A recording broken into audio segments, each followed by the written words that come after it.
Hello, everyone. Welcome back to Toyless Titles. My name is Justin Stevens, and we are here with a special bonus episode. This is a Frankenstank Listener League bonus episode. I apologize for not having an intro. I didn't even think about trying to make an intro song for this episode. I really should have had something going, something spooky, something monster themed. But this is for the Frankenstank Listener League. So, who better to have on than a couple of listeners, especially a Patreon and a now veteran Frankenstank player with Wyatt and Hero J. So Wyatt, we'll start with you, my man, longtime Patreon supporter. I don't believe you've actually been on an episode yet, have you? Yeah, I was on one last year, but after the season, it was just kind of like one of the after hours type of things, chatting about the playoffs. So Ah, I gotcha, think this is gotcha. number 2. Yeah. Nice, Thanks for nice. having me. So so now veteran return guest of the show as your your label would suggest. Hero J, the commissioner of the Fantasy Powers League. One of the wildest leagues I've ever been a part of. Um if you would go ahead and talk a little bit about that as you introduce yourself and where they can find you over there on Blue Sky, as I can see there on the screen. Yeah, thanks, Justin. Thanks for having me tonight. So I'm Chris. I'm Hero J. I'm the co-commissioner for Fantasy Powers League. It's an alternate fantasy league similar to Frankenstank, where every week, depending on your power, each commish gets a power they can use throughout the season, kind of similar to Frank cards. It's all well and balanced. One of the main key differences between us and Frank is that we have a lot of inter-team trading and a lot of wheeling and dealing, and our draft is auction based rather than snake pick. So if you're like Justin playing in our league this year, you've traded your way to you're what 9-2 now or something, right? 8-3 or Yes. something. He's wheeled and Yeah. dealed all season because he didn't draft too well, but he's still going to make the playoffs, and that is totally something you can do in our league, different compared to anything else. So very exciting. A lot of moving parts, a lot of wheel and deal. If that interests you, hit me up on Blue Sky or on formerly X.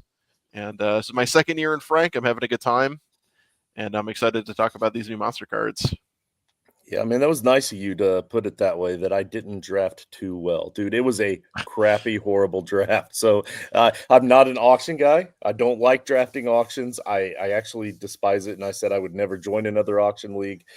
But this league enticed me because of all of the in-season stuff. And I've actually really thoroughly enjoyed it. So I just have to do some research on auction leagues before next season's draft because I'm definitely coming back. But yeah, no, that's a fun league, and like you said, I've traded my way into I think I'm 9-2 now. But if I lose these last 3 weeks, then I could still potentially miss the playoffs. So, but I've traded away all of my powers except for one more week, and I'm hoping to be able to make a deal with Steve, Uncle Steve, who's in the chat, by the way. What's up, Uncle Steve? Hey, I'm Uncle hoping to Steve. make a deal with him so that I don't have to worry about using my voodoo against him that week, and I can just sell it off that week as well. But right now, I'm looking for Fab. I'm looking for Fab. I'm looking. Anybody out there watching this in Fantasy Powers? I'm trying to get some more Fab for some Lamar and Kelsey. I can trade them away this week. But yeah, we got Dustin in the house. We got my man Duarte, another Patreon supporter out there. Matter of fact, all three of these guys are Patreon supporters. So thanks for tuning in, guys. We appreciate you. That's patreon.com/toilets to titles. That's going to help cover our website fees for MFL for the Frankenstank League. It's going to help cover some of the payouts as well for the free entries that we give away. So we appreciate you. Yeah, Steve saying he's got to win out. So I don't know that there is going to be a deal with him. I might have to use my voodoo if he's saying that already right now.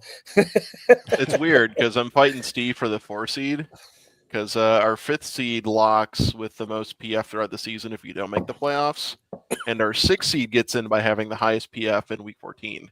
So we do a little bit differently over there, which is fun. And then after the season cuts, any non-playoff making team, their entire team gets dropped to waivers, and you bid on it with your auction fab. So it basically is kind of a mini reset for the draft of the playoffs, which is sweet. So Yeah. totally Now, different. speaking of the last seed goes to the team that scores the most in the last regular season fantasy week. That is the first thing from your rules that I stole for Frankenstank. So, and I love it because that's the first thing we're going to talk about right now with Frankenstank for season 5. Anyway, we're going to give a quick rundown of what the playoffs would look like if it were to have started this past week. And the first 6 seeds go to the 6 division winners. So we have 6 divisions of 12 teams in that league. So we have a total of, I guess that'd be like 72 teams.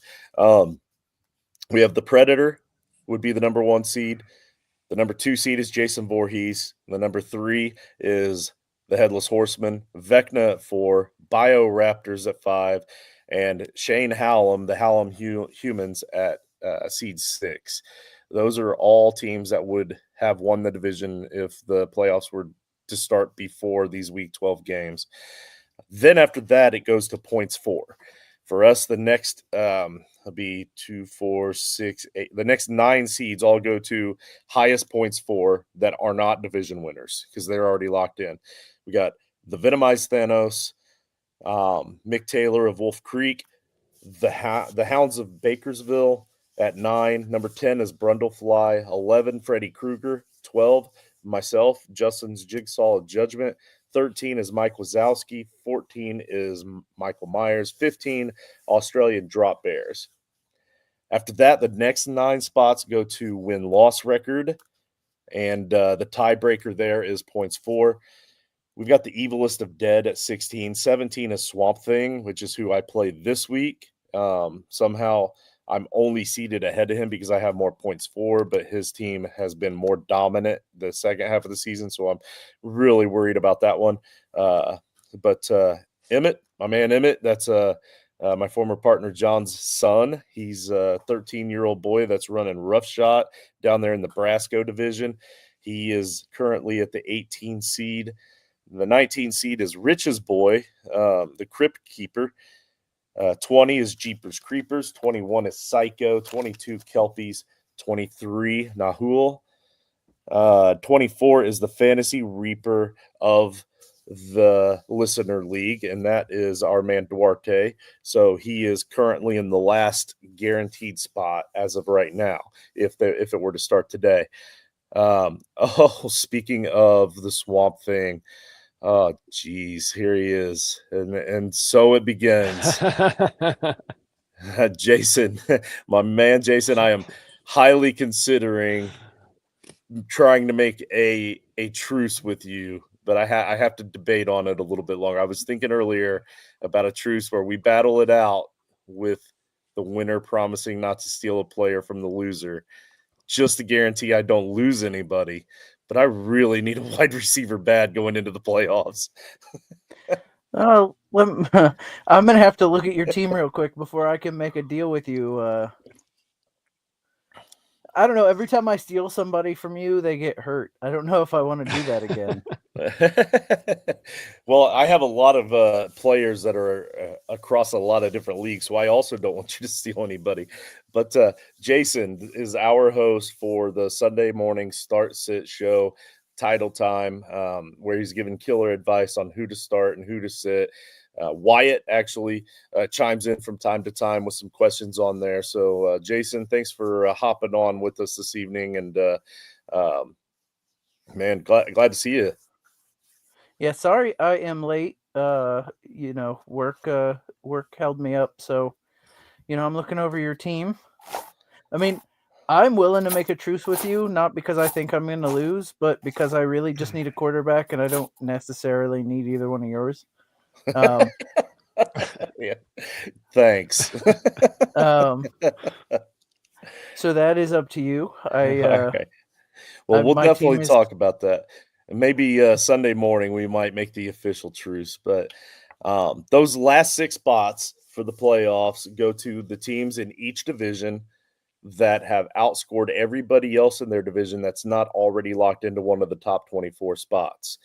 So with that, and the tiebreaker on that is just however many they scored that final week. It's not going to be based off of their win-loss record or their points for on the season. It's what they scored that week. So, like, for instance, the Toxic Avengers, would be the 7 seed because he outscored everybody else in his division, more so than the other 5 that are getting in by this rule. So he's 6-5, and he would be in. He's the 7th team. He's ranked 7th right now in his Creatures of the Staff Bathroom division, but he would be in the playoffs. Slender Man for Brasco division, the Brasco of Bagul. He's only 3-8. He's 10th in his current division currently, but he would make the playoffs.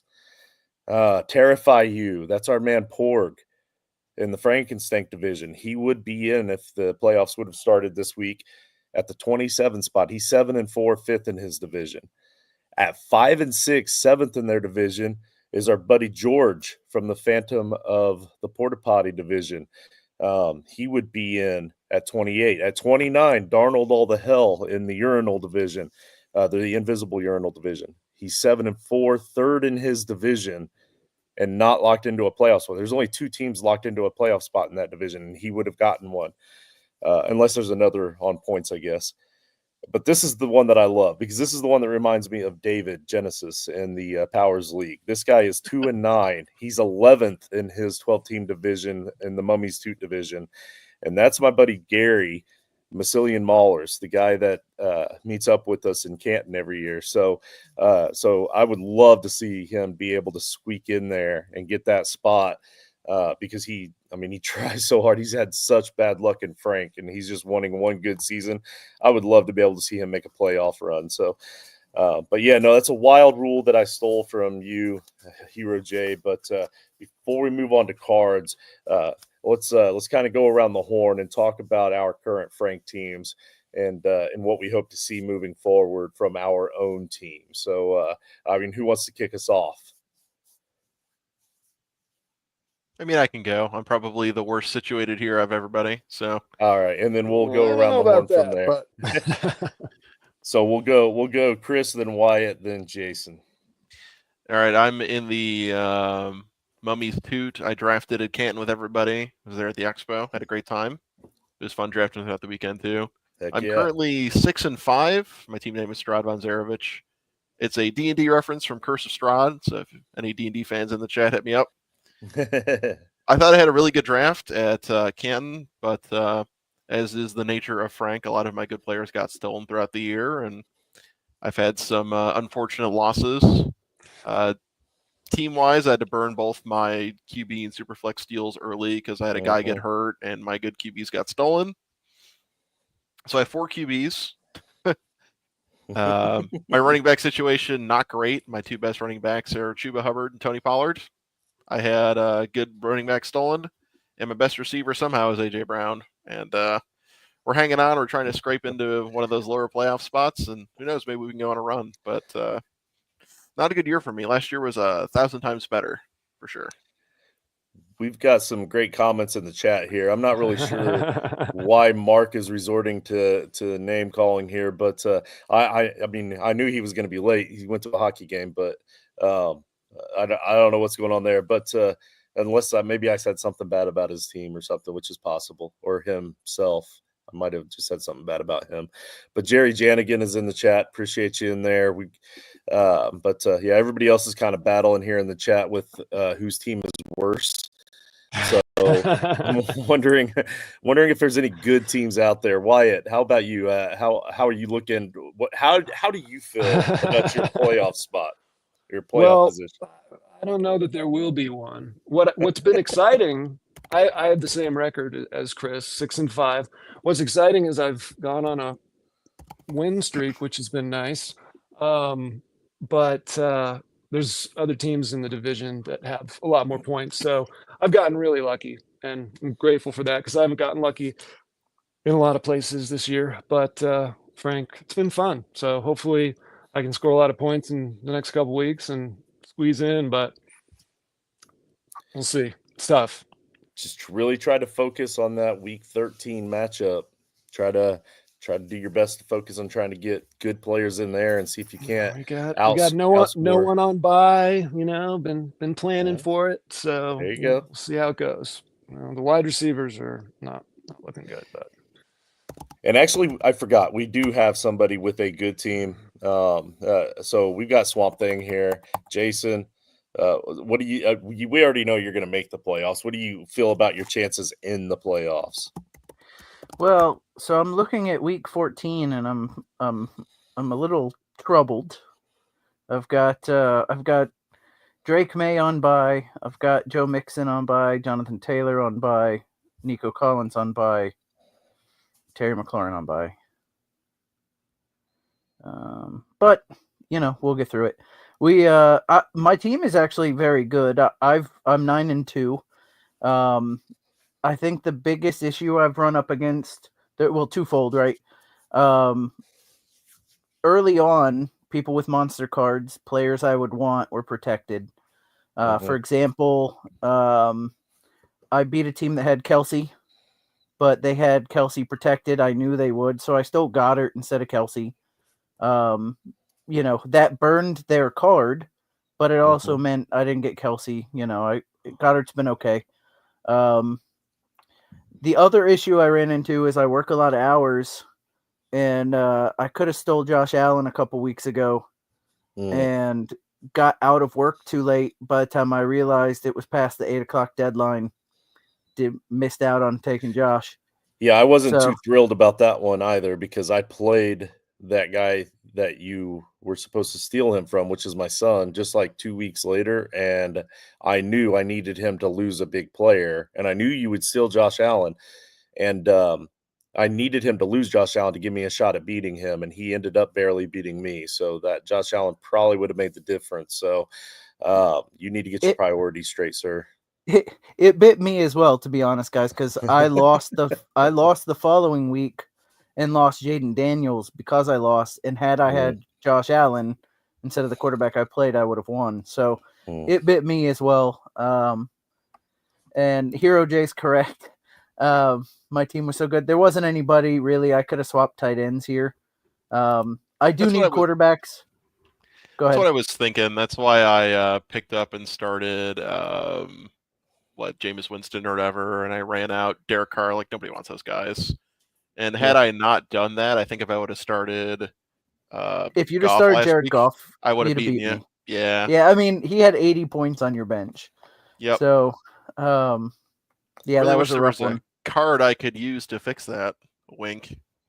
So the other issue I ran into early was my strategy in drafting was I took Christian McCaffrey, which would have been bad enough because he was out all this time. But then I drafted a hero card to protect Christian McCaffrey all year. And it's not a bad strategy until your first pick is out for 10 weeks or 9 weeks, however many weeks it's been. And then not only has he been out, but then you've also had to waste a roster spot on the card to protect him as well. So it's tied up 2 roster spots where I couldn't make moves. Now, again, I'm 9-2, so it's not like it's hurt me that bad. Hasn't hamstrung me that much, but like that's the kind of mistake you make that can hurt your team. Yep. There you go. I like it. And I also like that you keep mentioning that monster card that you say, or where you saved CMC. That's the Negan Smith card, Negan from The Walking Dead. That is one of the cards that I have chosen to potentially tweak for next season. But before we get into those cards that we're tweaking, we got another guy here. He's not going to waste us a whole lot of our time on talking about his Frank team because it's horrible. But he had the opportunity to go to a hockey game tonight. Is that a Bruins jersey? It is a Bruins jersey. I didn't go to a Bruins game. It's my local college, Elmira College. We won. That's all that matters. Nice. Right? Nice. Yeah. Absolutely. And I didn't realize we were talking about Frank this year. I wouldn't have came on. I thought we were talking about new cars and new rules. Like, I don't want to talk about this year. This year's a joke. No, man, I was just killing time until you finally come on with this. So, yeah. So let's jump right into it. So Frankenstank 2025. That's going to be Frank's season 6. I've been thinking, racking my brain, trying to figure out ways to get more monster cards involved. What I would like to ultimately see is I want to see people that have to tier monster cards put them in tiers, and decide based off of how powerful they think they are or how powerful they think they can be throughout the season, and tier them like they do their football players, and try to decide, do I want to draft a quarterback this round, or a running back this round, or a monster card this round? And if I'm going with a quarterback, which one do I go with? Or if I'm going with a monster card, which one do I go with?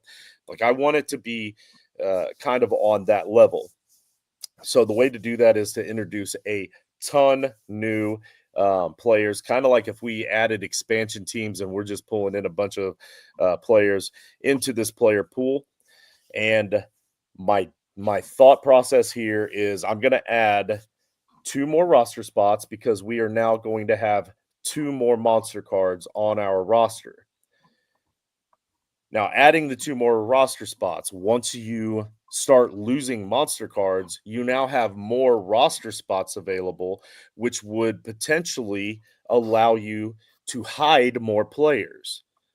And we don't want that either. So to combat that, I'm adding another flex position to the starting lineup as well. That way you have to start 1 more player as well. So first off, before we get into the monster cards, thoughts on my thinking there? Anybody want to bash me now? I've got a pen ready to take notes. So you'd start 11 instead of 10, and it would be an additional flex, not a super flex, right? Correct. Yeah. Bench is what, 6 or 7 now? So there's 2 more roster spots, so bench would be 7. But a whole lot of these cards are season-long cards. Not all of them, but a lot of them. So if you have 3 and they all happen to be season-long, then you technically would only have, 4 spots for players, or 5 or 6 or 7 if you don't have all of the monster cards, or if you lose them as you go. I think Are it's you got a gonna- solid shot. Yeah. Are you going to require us to draft more monsters? Is it like you have to draft more monsters, not Yeah. necessarily? Yeah, Steve knows me well. Thank you, Steve, for that. Yeah, so here's my thought process on that too. I want to get rid of the whole you're forced to take a monster card by whatever individual round, because these cards are going to be so powerful now and there's so many of them. I don't think that matters anymore. So what I'd like to do is force you to have to take a monster card in the first 4 rounds. Everybody has to take one in the first 4 rounds no matter what. Probably going to be the first 2 rounds, but it also depends on what falls to you. So you have the option to take it first, second, third, or fourth. That's your first monster card. Your second monster card will be a random wheel spin. And that's because there's a lot of monster cards that may not be drafted because people don't know anything about them. They're timid about them. They don't know the powers usage or how to use it. This is going to force a lot of those monster cards to just kind of randomly pop up. So in the round 13, because that's, round 13, I've always tried to figure out a way to work in round 13 as number 13 being a special round. I kind of thought that would be a good thing there. And then in the very final round of Frank, you have the option. You can choose to take a monster card again in that final round, or you can choose to take a player if you'd rather roll with just 2 monster cards. Once the season starts, if you lose the monster cards that you have, then you can replace them with players just like the current rules are. So I'll jump in here. I think the wheel spin is good. I think the wheel spin should be the last round. I think we should have a second drafted monster card somewhere in the middle of the draft. Because if I'm being honest, if you're looking, who's not going to take 3 monster cards? Do we think that's an actual strategy people take? I do. Everybody's going to want 3 monster cards. I do, just because as a commissioner of all these divisions, there's so many teams that have now played 5 seasons that have never once used their monster card. And there are some that even just drop their monster card early on because they don't. Yeah, but those teams aren't those are the teams that are falling out, right? Those are the teams that aren't really. No, like I'm saying, those are the teams that have been playing for 5 years. If you fall out, if you quit playing or whatever, I don't invite you back. I'm not saying fall out, but I mean, are teams really winning without using their monster card? Oh yeah, no, I agree. Yeah, no, I agree with that. If you're not using your monster cards, you're probably not winning. Yeah. But also, there are just a lot of teams that do that. They just play along. They're just having fun with the league, and they just watch it all unfold. They just don't use their card. I'm just saying, I really do think that if I give them the option to only run with 2, they'd only run with 2. If I gave them the option to only run with 1, they would only run with 1. So my thought is you could still give them that option, but put the second monster somewhere in the middle where we're drafting, because I think, like you said, the thought with the wheel spin is to get some of those monster cards that aren't being drafted. So if we're using the wheel spin in the last round, that's really taking all the monsters that The nobody wheels, wanted. no, the wheel spin is in round 13. The last round, you have the option. No, I get what you're saying, but I'm saying your thought on the wheel spin was to force some of these monster cards that aren't being drafted onto teams and get them to use it. Right. So if you're using that as the actual end, I think that's more along that theory. It's all the monster cards that haven't been drafted being forced on the teams, you know? Okay. I see that.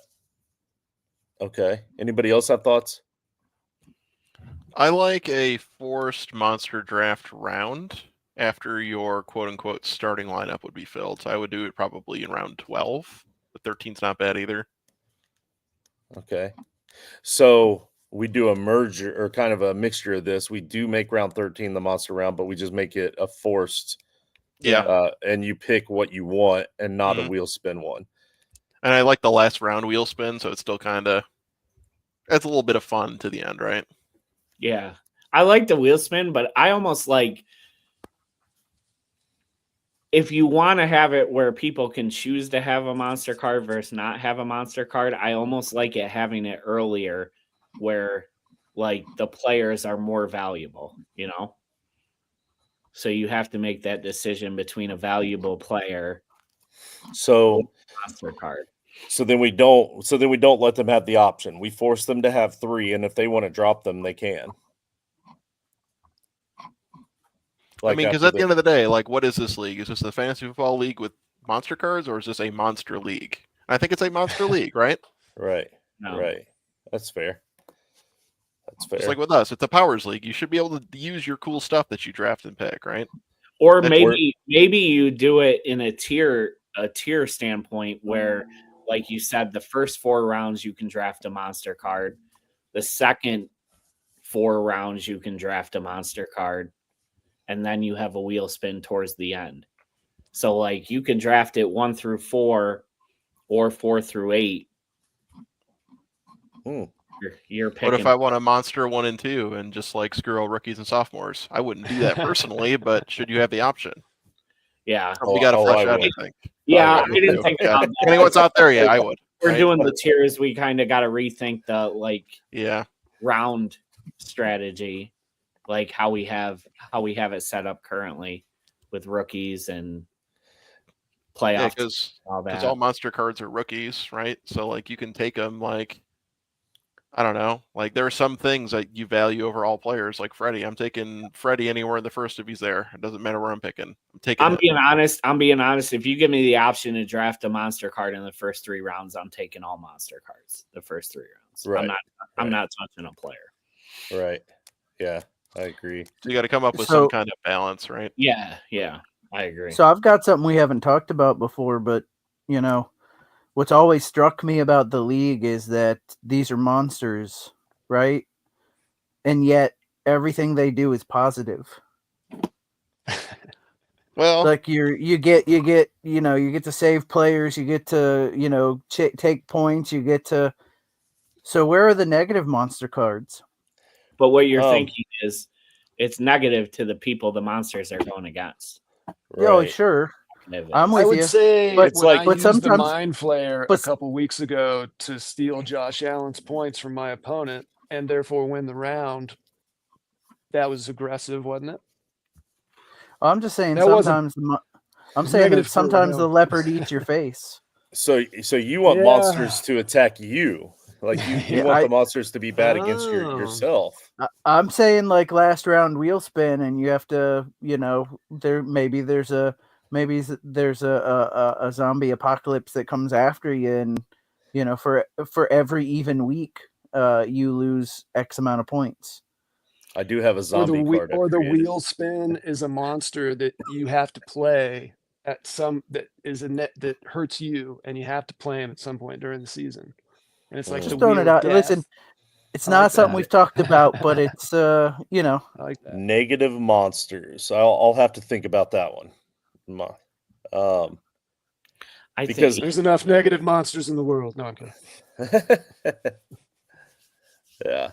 All right. So first off, let me actually I'm going to share this with you too, Jason.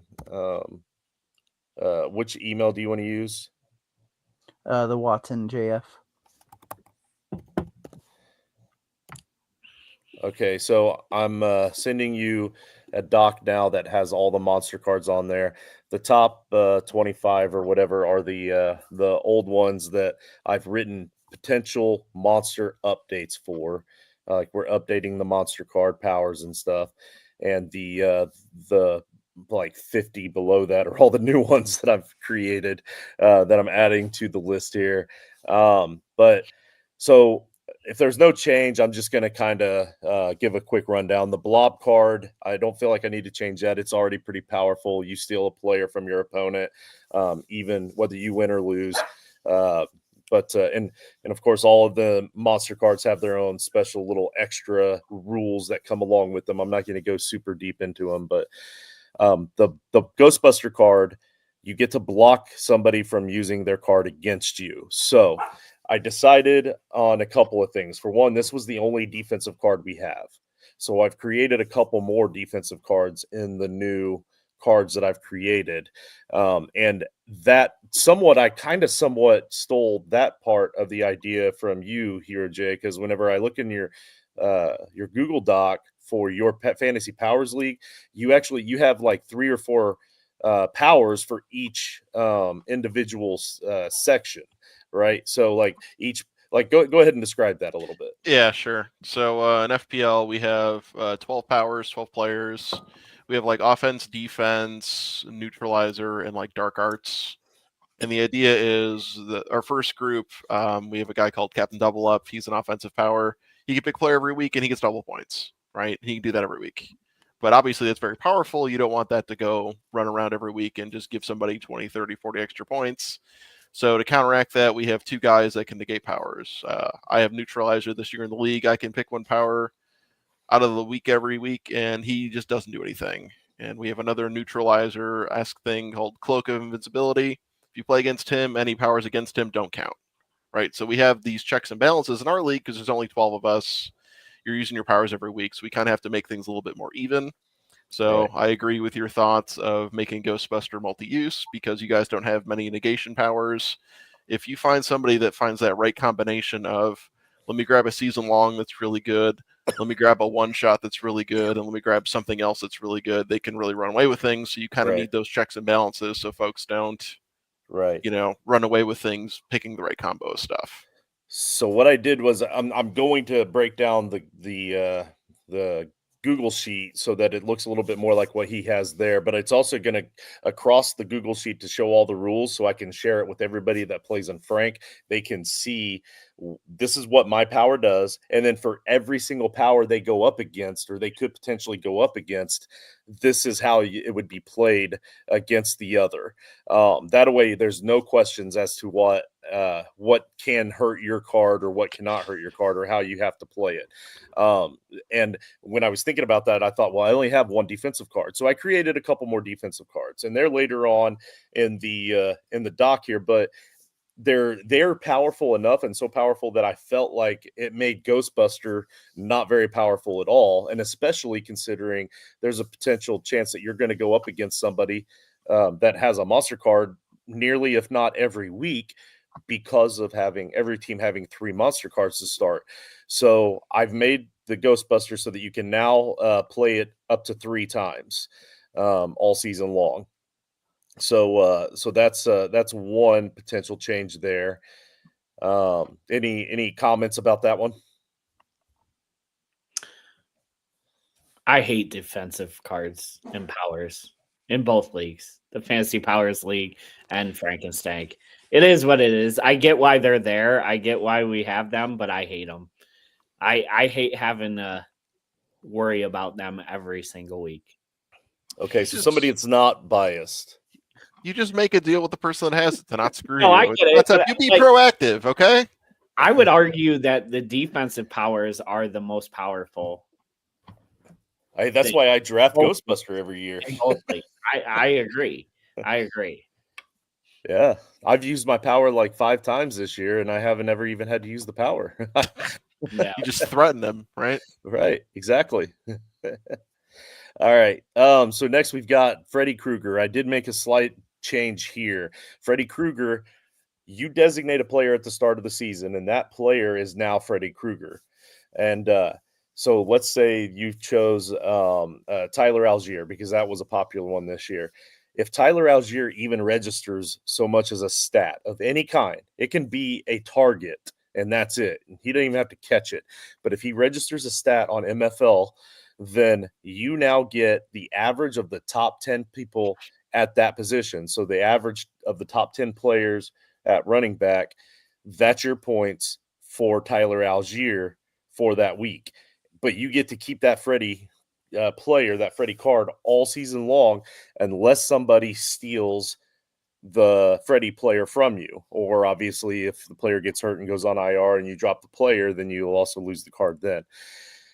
But I've noticed it's like last year, there was twice that Freddy got stolen early on in the season because people didn't want that Freddy card to be powerful. But this year it didn't happen. And there's been teams that have lost, that had Freddy, that have now lost like 4 times, and they've still never had their Freddy player stolen. And that's because typically the Freddy card, the Freddy power, was dropped after that. So I decided to make it so that if you go up against Freddy and you beat that team, then you have the option to steal the Freddy player, and that power moves along with it, and you get the average of the top 30 at the same player's position for every week moving forward. So it's not as powerful. It does lose its luster. And my thought process is if that player happens to get stolen again after that, then that's when the Freddy power would finally just die out. But it's kind of like how Freddy just continued to come back and he just wouldn't die. And there was like 47 episodes of Nightmare on Elm Street. It's like kind of like he gets to come back that way again. And maybe that might help entice people to steal the Freddy card. And that'll make, because I was trying to find a way to make Freddy a little less powerful without just flat out going, average. Mark of the top looks 15 or top positively 20. thrilled. Yeah, I don't know. Me and Justin have talked about this, but off air. But like, I feel like Freddy was, like he said, one of the most powerful cards. I think by putting this on there makes Freddy one of the weaker cards out of the bunch. Because I feel like, and the other thing I'm worried about is not only is it making Freddy less enticing to draft, because, I mean, top 30 is still powerful to people.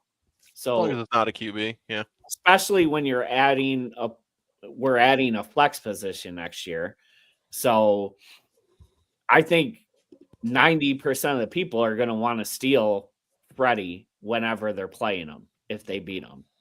So you're looking at, if you ever lose a match, you're almost definitely going to lose your Freddy card. And then the other thing I'm worried about is you're also, whoever plays them is now basically getting 4 monster cards because they're stealing the Freddy and they have 3 other monster cards on top of that. So the average of the top 30 at running back this past week was 25 fantasy points. That's a lot of points, though, when you're adding an extra flex position. We're starting 11 people. If your 11th player is 25 points a week, if your 11th player on your starting lineup is 25 points a week. So let me hold on, though. So the thing I was going to say before we got into this is, will they also have to clear a roster spot because they're also now stealing the Freddy card? Yes. So you drop another person. But I get where a player. Well, they're trading for a Yeah. player, but then you have to drop somebody because you're also taking the Freddy card. The Freddy But you- card stays on your. The Freddy card stays on. You're taking If I- Algier, oh, who's that's on a your good question roster. that he's asking. So you're taking the player that's designated as the Freddy plus the Freddy card. So Right. you're taking 2 spots. So you're Right. taking up 2 spots Okay. there.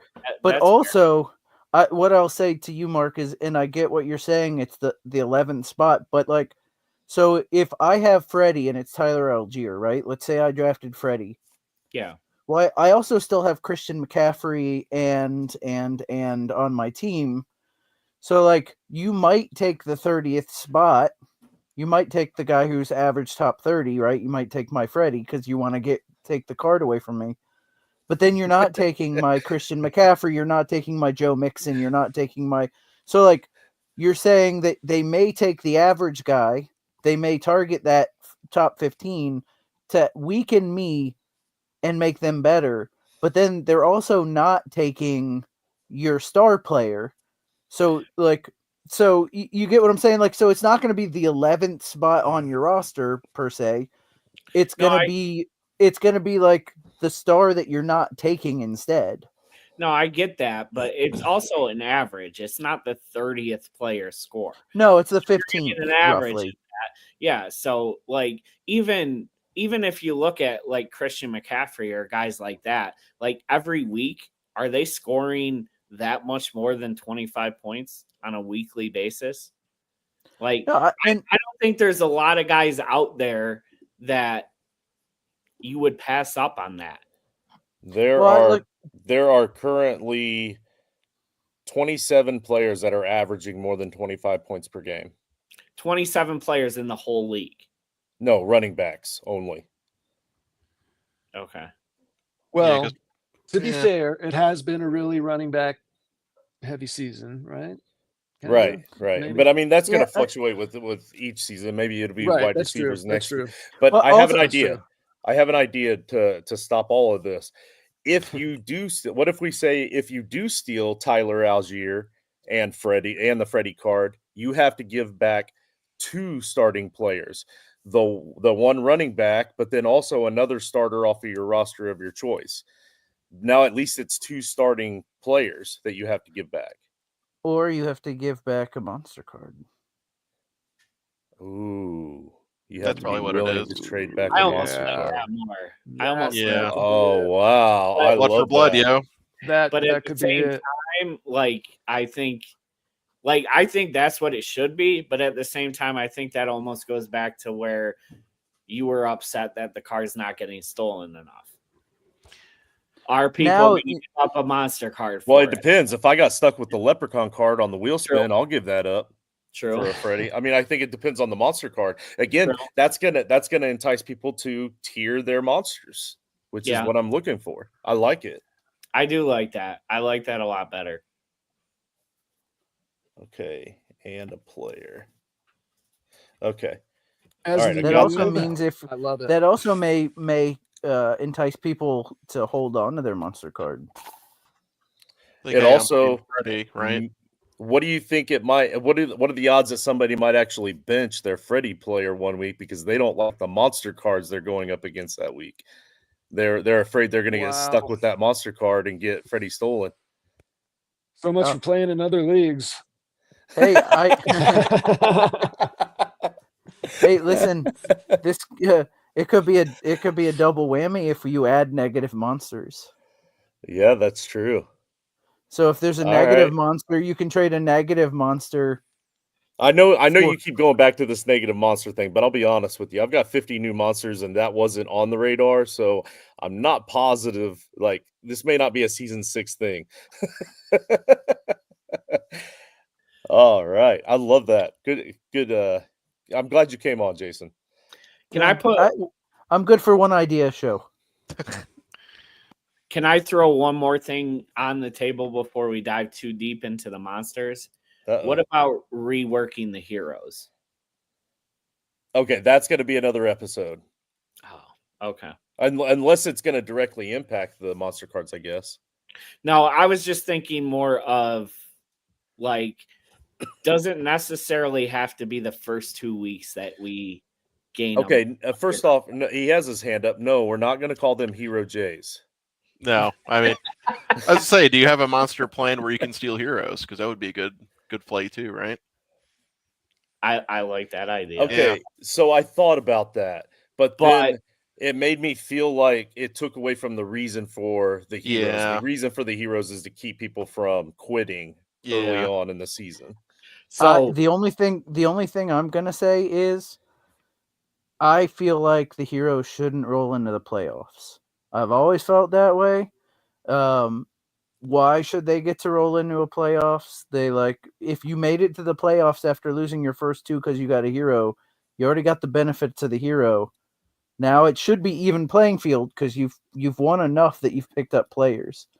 So I've always felt that the heroes probably shouldn't roll into the playoffs. That was part of the reason why I purposefully lost the first 2 weeks this year to get a hero, just to see how it would play out.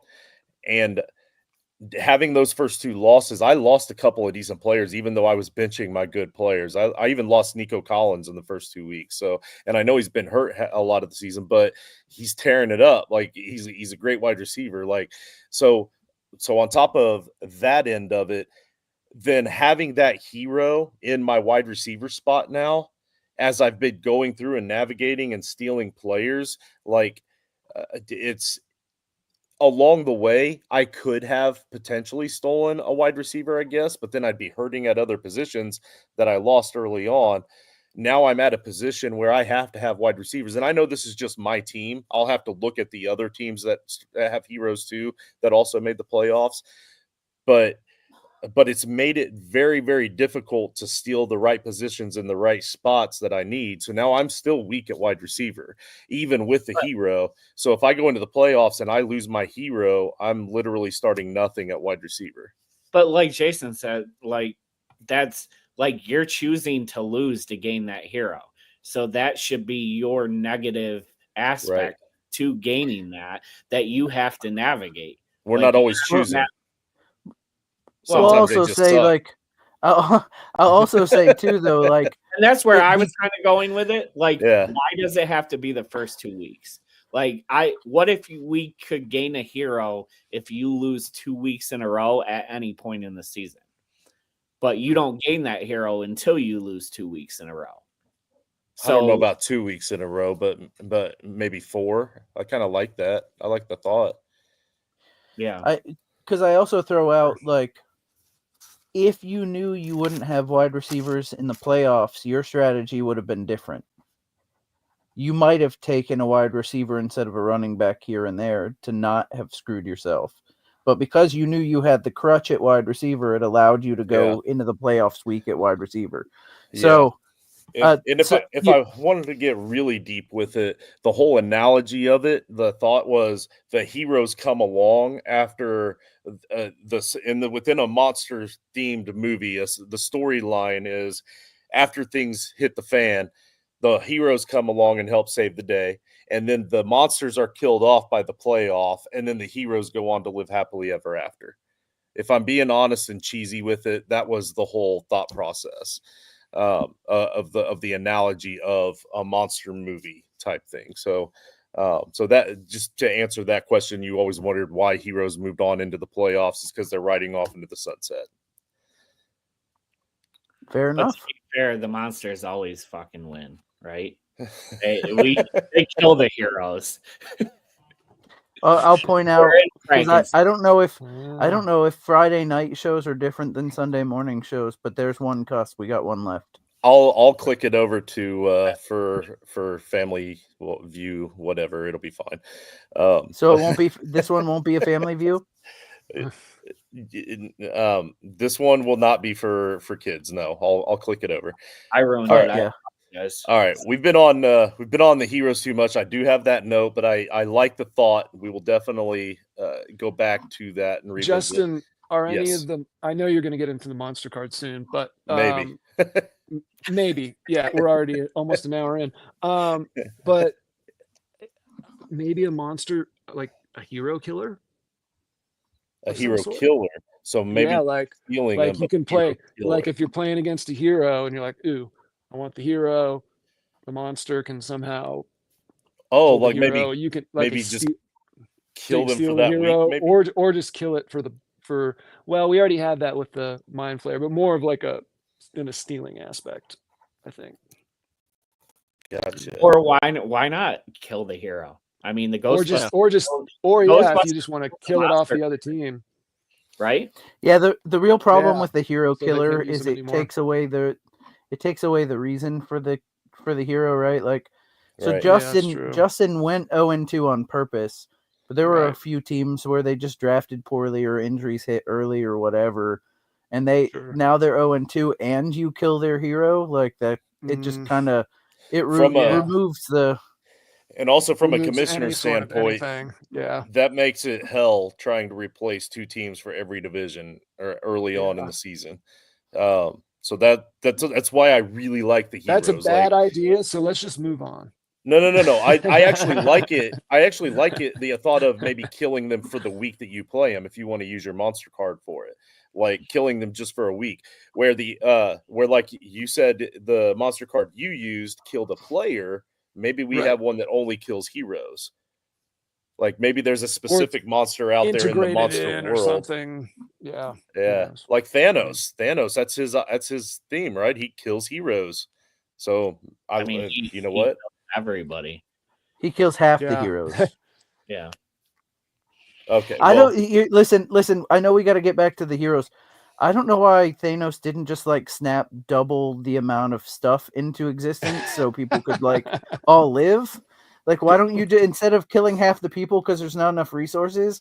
Like, you think with this big plan and all this time he took, he'd just like snap double the resources in this society, and then like everybody could be like, I don't know. This feels weird. Anyway, we can move on from that. Sorry. I will squirrel us throughout this whole show, I promise. The next 6 monster cards I do not have plans to change because they're either powerful enough as it is, or I think they're powerful enough and people just aren't using them properly or using them enough. But Rumpelstiltskin, essentially, you choose a player to block your opponent from being able to steal that week. And if they still try to steal them, then not only do you get to keep the player, but you get to steal one of their players. Rumpelstiltskin, you have to guess his name. In this case, you have to guess the player. Frankenstein, I upgraded Frankenstein for this season, and 2 people have used it properly. One is actually using it really well, and he's tearing it up. So it's definitely a powerful card if you use it correctly. And you get to swap the points of one of the starters on your opponent's team for one of yours, but you get to use this card 4 times. And there's other rules to it. I'm not going to get too deep into it, but essentially you get to use it once for running back, quarterback, wide receiver, and tight end. So that one's a super powerful card. I'm not going to change that one. Hannibal Lecter is you get to steal a different opponent from your division that lost instead of the team you beat. So like if Jason beat me this week and he has Hannibal Lecter, but he didn't like any of my players, but meanwhile Mark is also in our division and he lost and he likes some of Mark's players, he can steal from Mark instead of stealing from me in the vampire steal that you get after you win. Mind Flayer. Yeah. Can I go real quick on Hannibal Lecter? Does Hannibal Lecter have priority over everybody else in the division? What do you mean? Like, if it does, yes, because I used it this year in our division. Gotcha. So I guess like if you beat Jason and you were quick to the message board to post, it's not like that. It does, but not like that. The way it works is like Hero J said he used it and he stole from somebody else. Well, the person that beat that other team now has to steal from the team that Hero J beat. Okay. That way you don't have to hurry up and rush. It trumped the normal steal the original winner against their opponent already had. So it does get priority in that aspect, right? Right. He had to go back and steal from a different opponent if he wanted to. No, he had to. Right. The rule is you have to. Oh, that's right. Yes, that's why it's good. I made Swamp Thing steal from somebody else, right? Or I made Hallam steal from somebody else, right? It was Hallam, yeah. Yeah, that's why it was good. And it was even better because it was Hallam. Yep. Let's see. So Mind Flayer. you possess a player on your opponent's roster. If they choose to start that player because they don't know who it is, or even if you're going to use it, if they end up starting that player, then you get all of their points for that week. So that's kind of like a twofold. If you put it on Josh Allen and he scores 60 points, then he actually loses 60 and you get 60 back. And I later found out that that's very similar to one of the powers in the Fantasy Powers League as well. So that's a power that would be interesting to get one year. Ghostface. Go ahead. Weren't we talking about considering like getting rid of the secret powers and just like forcing it? Say that again. Getting rid of the secret powers and just like force, because like from a commissioner standpoint too, like like that's kind of a pain in the ass. The secret aspect makes it so special. Yes, it does, but it is hell on the commissioners. So, I mean, like for Mind Flayer specifically, like you could just force it just like it is in the Powers League. If you announce that you're using it, they have to put them in the lineup. Yes, just make them do it like vampire. Oh, okay. Right? So they couldn't bench him once you publicly say this is the guy. Okay. Yeah, something like that. And that's kind of what they do in the Powers League also. You can still do that, but you just have to announce who it is. So so I was trying to be slick with the whole secretive part, but from a commissioner's end, that is difficult. So yes, that is something that I'm highly considering swapping as well, for sure. Ghostface works the same way as the Mind Flayer, only that your opponent will lose 50% of the points for that week for that player, instead of they lose 100% and you get it. It's just that player loses 50%. But if you do it effectively and that they start that correct player, then you actually get a second use of the card as well. So the next time you go to use it, that player also would lose another 50%. So overall in the season, it's not as powerful as far as like you don't get. So like in my Josh Allen example with Mind Flayer, that's a 120 point swing, but it's all in 1 week. If you did it against Josh Allen with the Ghostface 1 week, then he would only lose 30 points. But then if you did it 3 weeks later against CMC and he also lost 30 points, that's only a 60 point swing, but you got to use it for 2 weeks and maybe it helped you win in 2 different weeks. So that's why those two cards are very similar, but also a little bit different in the weeks that you could use it. And then the Puppet Master is the last one in this stretch of 6 that I'm not planning on changing. And that is that you choose 2 teams that are not your team and force a trade between them. Any player, any position, doesn't matter if they're starters or nothing. And that was played once this season, and it was pretty funny, except for the guy that got screwed, obviously. But that was the Headless Horseman, and he was in first place, and he had to be forced a trade with somebody in 5th, just because the guy that played the card was so far down in the standings. He just wanted to shake up the start or the top of the standings.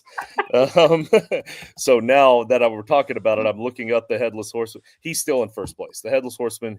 So what was the trade? He's done fine. I can look up the trade, but let's see. I mean, that's right up your alley. You love chaos. I do. And that was very, very enjoyable. But let's see. I'm trying to remember who the trade was with.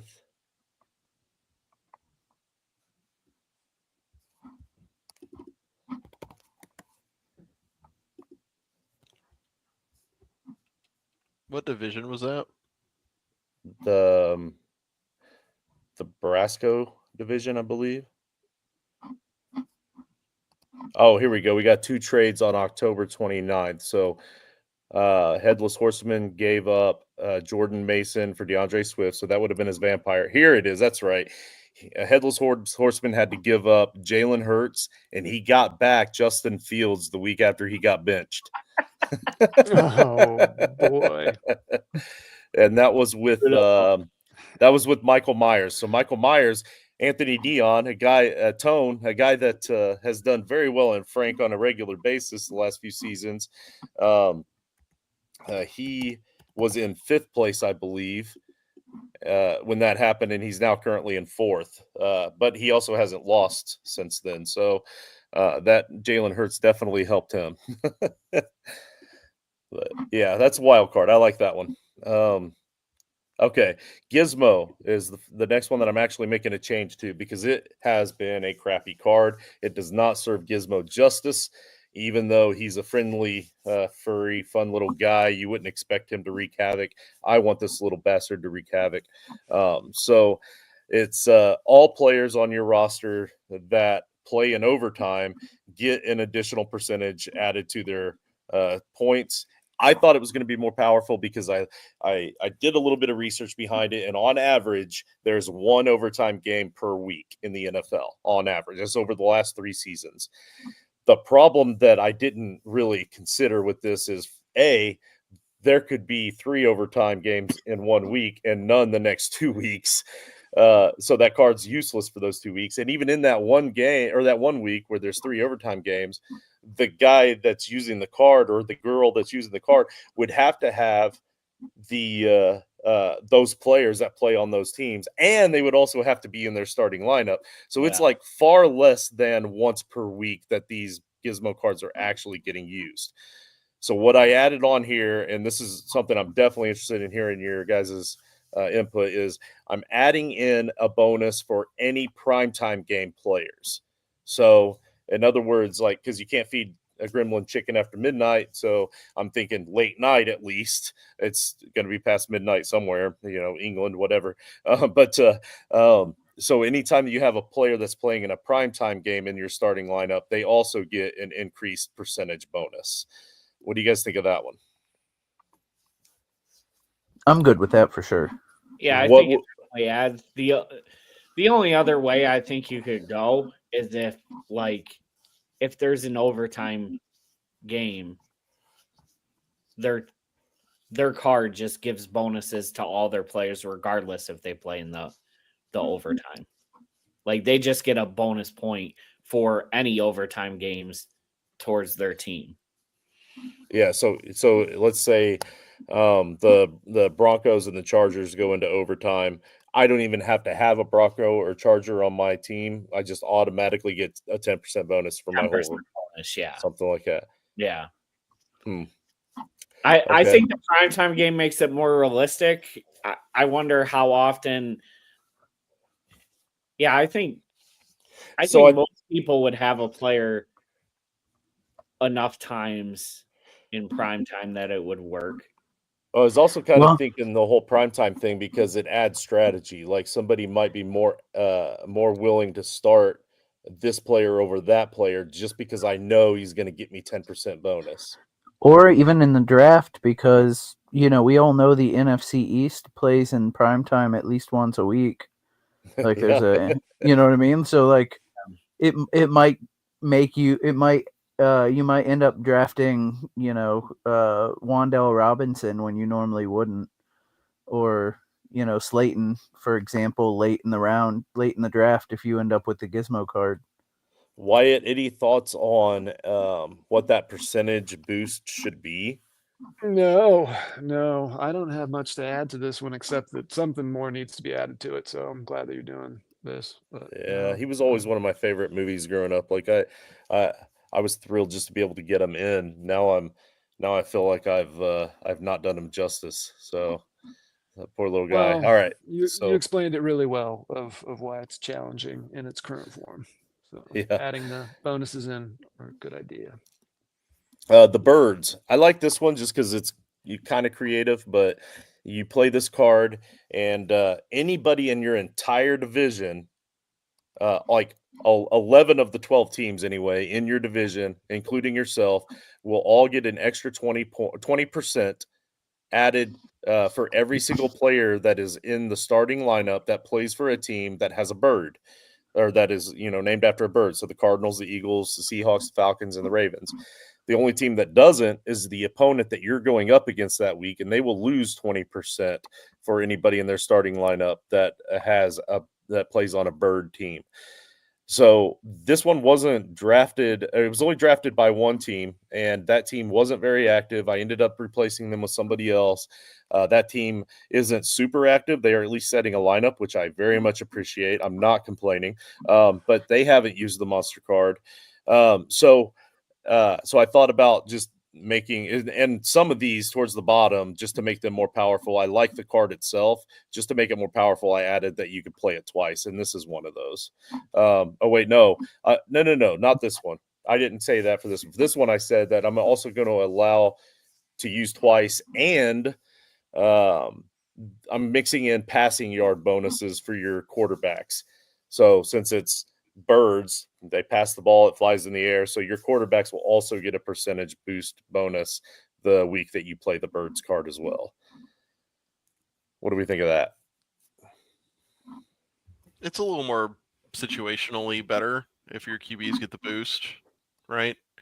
Because thankfully, I think there's some players I would take out of all the bird teams, but there could be a scenario where if there was a different, grouping of teams, you don't want players out of that chunk. So what about, just an idea, what about a smaller percentage, but a season-long card where you have any birds players, say, you get 10% or 15% extra the whole season. It's just automatically added? Automatically added. So, like, even if you don't draft, say, Falcons, Cardinals, or any of them, maybe when you go to steal a player, you might want to steal a player from that team instead of somebody else. Because the only downside to that is if I do that, then I'm taking away the part where it affects all the other teams in the division. And that was part of my thinking for that card. I'm not opposed to doing that, though, because I actually do like that. I like the thought of that better, being season-long and automatic. What if it's season-long for your opponents as well? Well, then the commissioners are doing all that math every single week, and that's a pain in the ass. Yeah, I agree. Yeah. But maybe I can keep it as is. Or no. Switch it to what you're saying, but then also add in that once per season you can do that other thing. I like that. Because I do want some cards that are a twist where it affects the entire division, and they can't stop it. Like unless they have a defensive card, there's nothing they can do about it. So I like that. I like that. There does need to be some kind of quality of life for you guys doing the commission thing. Like I had to do it this week for Nate, and it was only like 10 minutes, but I can't imagine having to do it for 12 divisions, and there's a bunch of math and just no. Well, the good news is that you're all going to be commissioners for a division for me next year. Yeah, so. I figured. Yeah.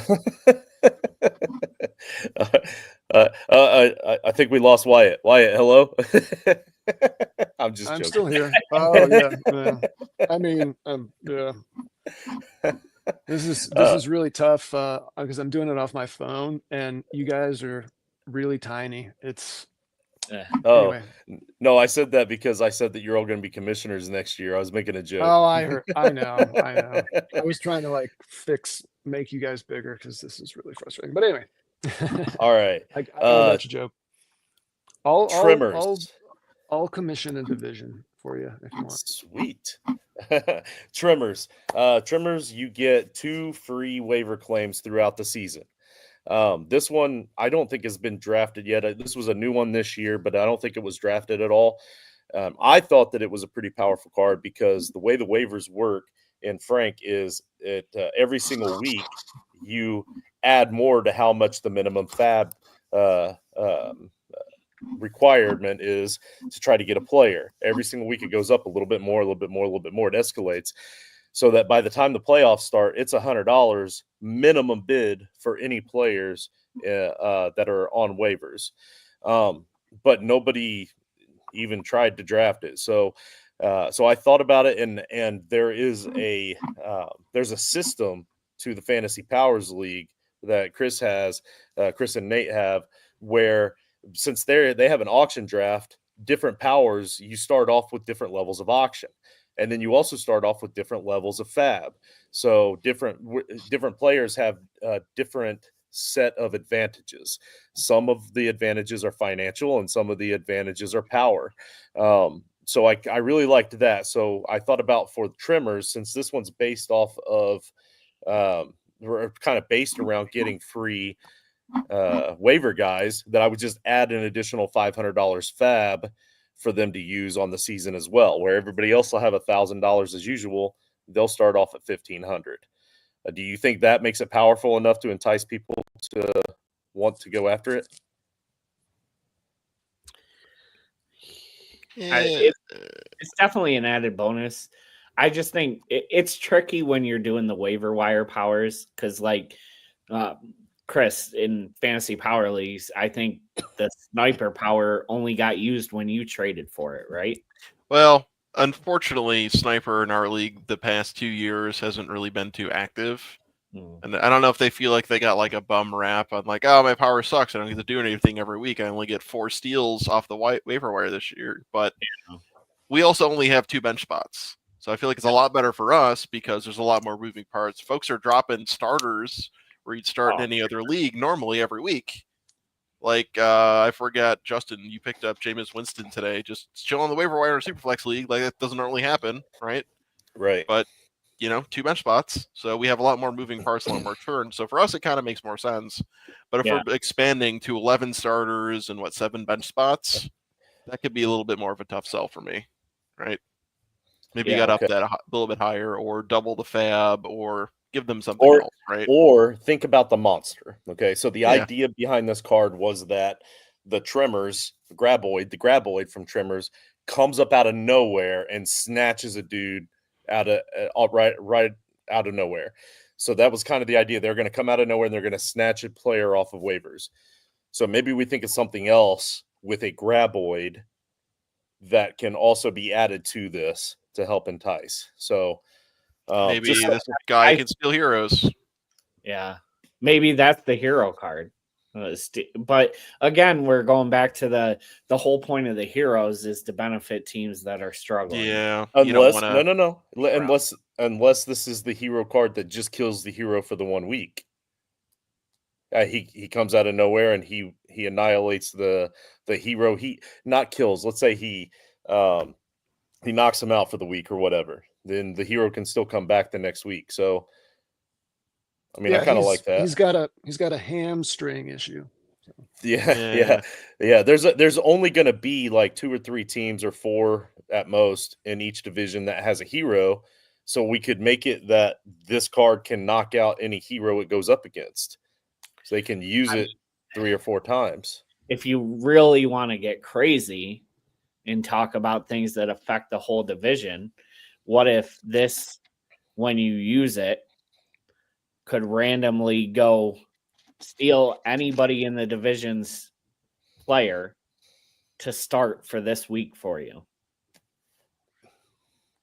So like a 1 week swap. Like almost like we do with the Reynolds in the Powers League, but it's just hey, I'm stealing Christian McCaffrey this week. He's going to be in my starting lineup. I'm taking him from you. You'll get him back after the week, but it's a one-time forced rental. It's not. Yeah. I don't hate that. I don't think you can do that more than like once or twice, though. Yeah, probably I think once, right? I almost think it would have to be once. Yeah. But you still get the fat bonus and the waiver pickup stuff. I like that. Sure. Yeah. See, because I don't know, like, you have so many awesome ideas, Justin. A lot of crazy off the wall things, which I appreciate. Running a similar style, right? For us, we tried to balance it to the point where like each usage would roughly be like a player's worth of points every week. So like that's something I kind of want to keep in mind for you guys too. Like, don't have a thing that's like, oh my god, this is worth like 4 players every week, and if you draft that, you just win, right? I know you're trying to think about that too. Balance is a big thing with us, so. Yeah, and it's never been a thing for me. I'm the opposite. Okay. Like for me, like I said, for me, like make the crazy stuff and make everyone rank it, right? If this is that good, take it early, right? Right. So I'm trying to think of a good example here. So like let's say since I'm not creative enough to come up with a good example, I'm just going to or look something here. Okay. Like Lamar Jackson is not the same as Derek Carr. But some people drafted Lamar Jackson high and some people drafted Derek Carr low. I want people to want to draft some monster cards high and have other monster cards ranked low, like, and still have to take them because there's so many being drafted.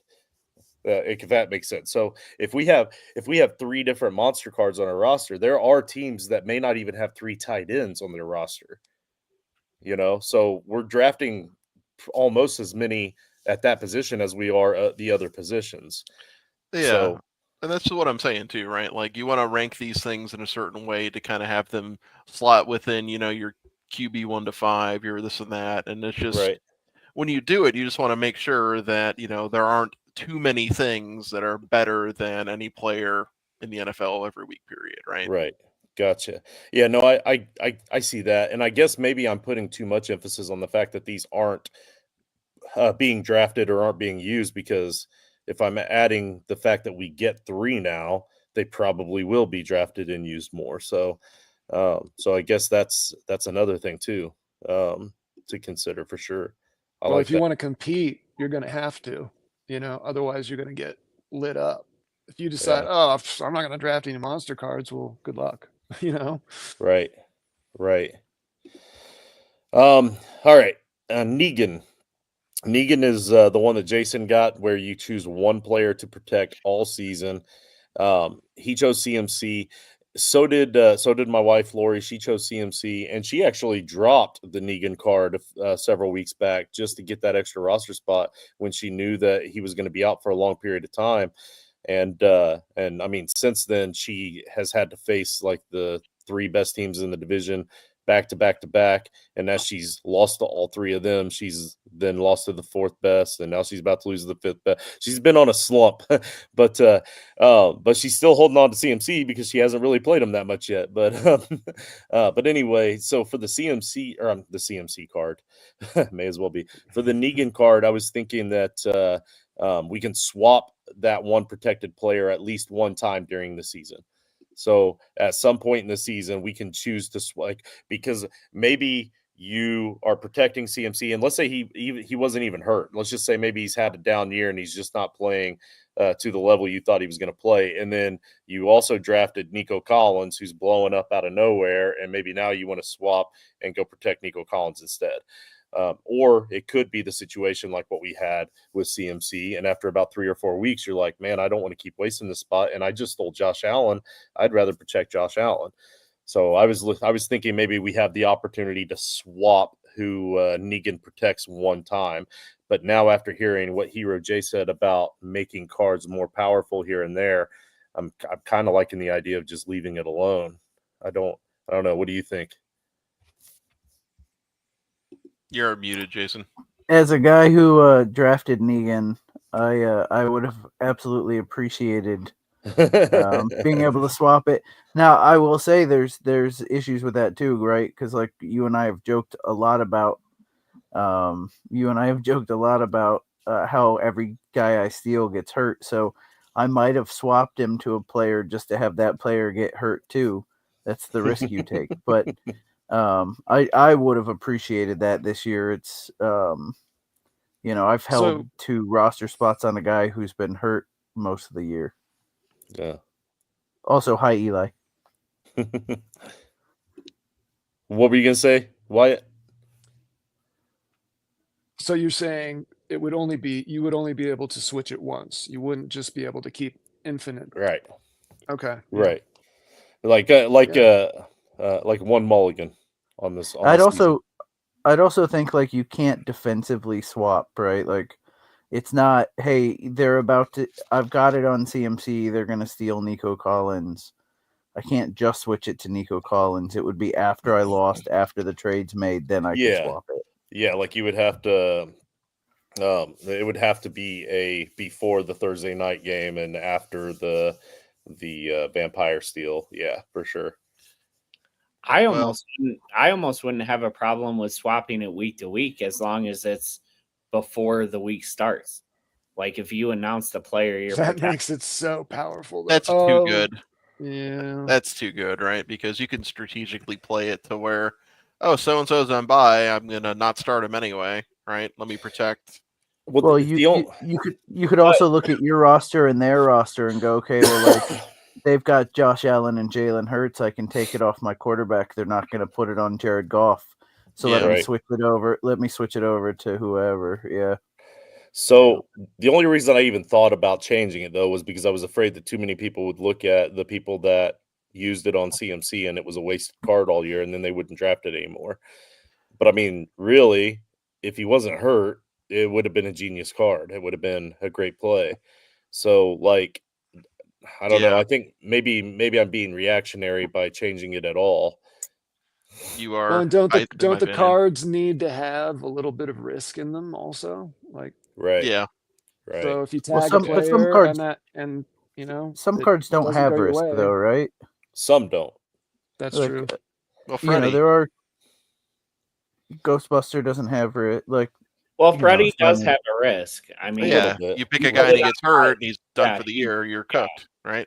Like Yep. Coach tagged him on to Treylon Burks last year, and he got to a point after about week 4 or 5 where he wasn't even recording stats. So Coach was getting 0 points for him. Like, I mean, there are different built-in risks, Well- but it's a lot less risk with Freddie than it is most cards. Well, like no, I mean, so I put him on. What was the quarterback that I put him on? He was the Commanders quarterback. Jaden Daniels. No, No, last year. Oh, last year. God, Howell. yeah, Oh. I put him on Howell, who actually had a lot of statistically great weeks, and so I actually lost points because he was a average of top 10, and sometimes he was the first or second quarterback that week. So like you lose points. There was risk there, and I thought it was a genius play, but turns out Sam Howell was better than we all expected. Sometimes that was kind of funny. All right, so I think I'm leaning towards leaving Negan alone, but I'll reconsider that later. But Mike Myers weekly bonuses in October slowly builds up every week. If you win, you get to keep Mike Myers. He goes to the next week and he gets even more bonus. All 4 weeks of the month of October. That's a fun card. It's been pretty effective for most teams that use it. They have to wait until October to use it, so usually they don't have a great team.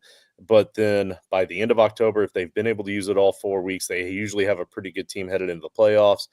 I think that this is one, like, as far as like the make of the card itself, this is probably one of the most well-rounded cards that we have to fit the Frank. I really don't want to mess with this one at all. We talked about something though, right? I'm trying to remember what it was. It's what, You mean for Michael 5% a Myers? week? What's that?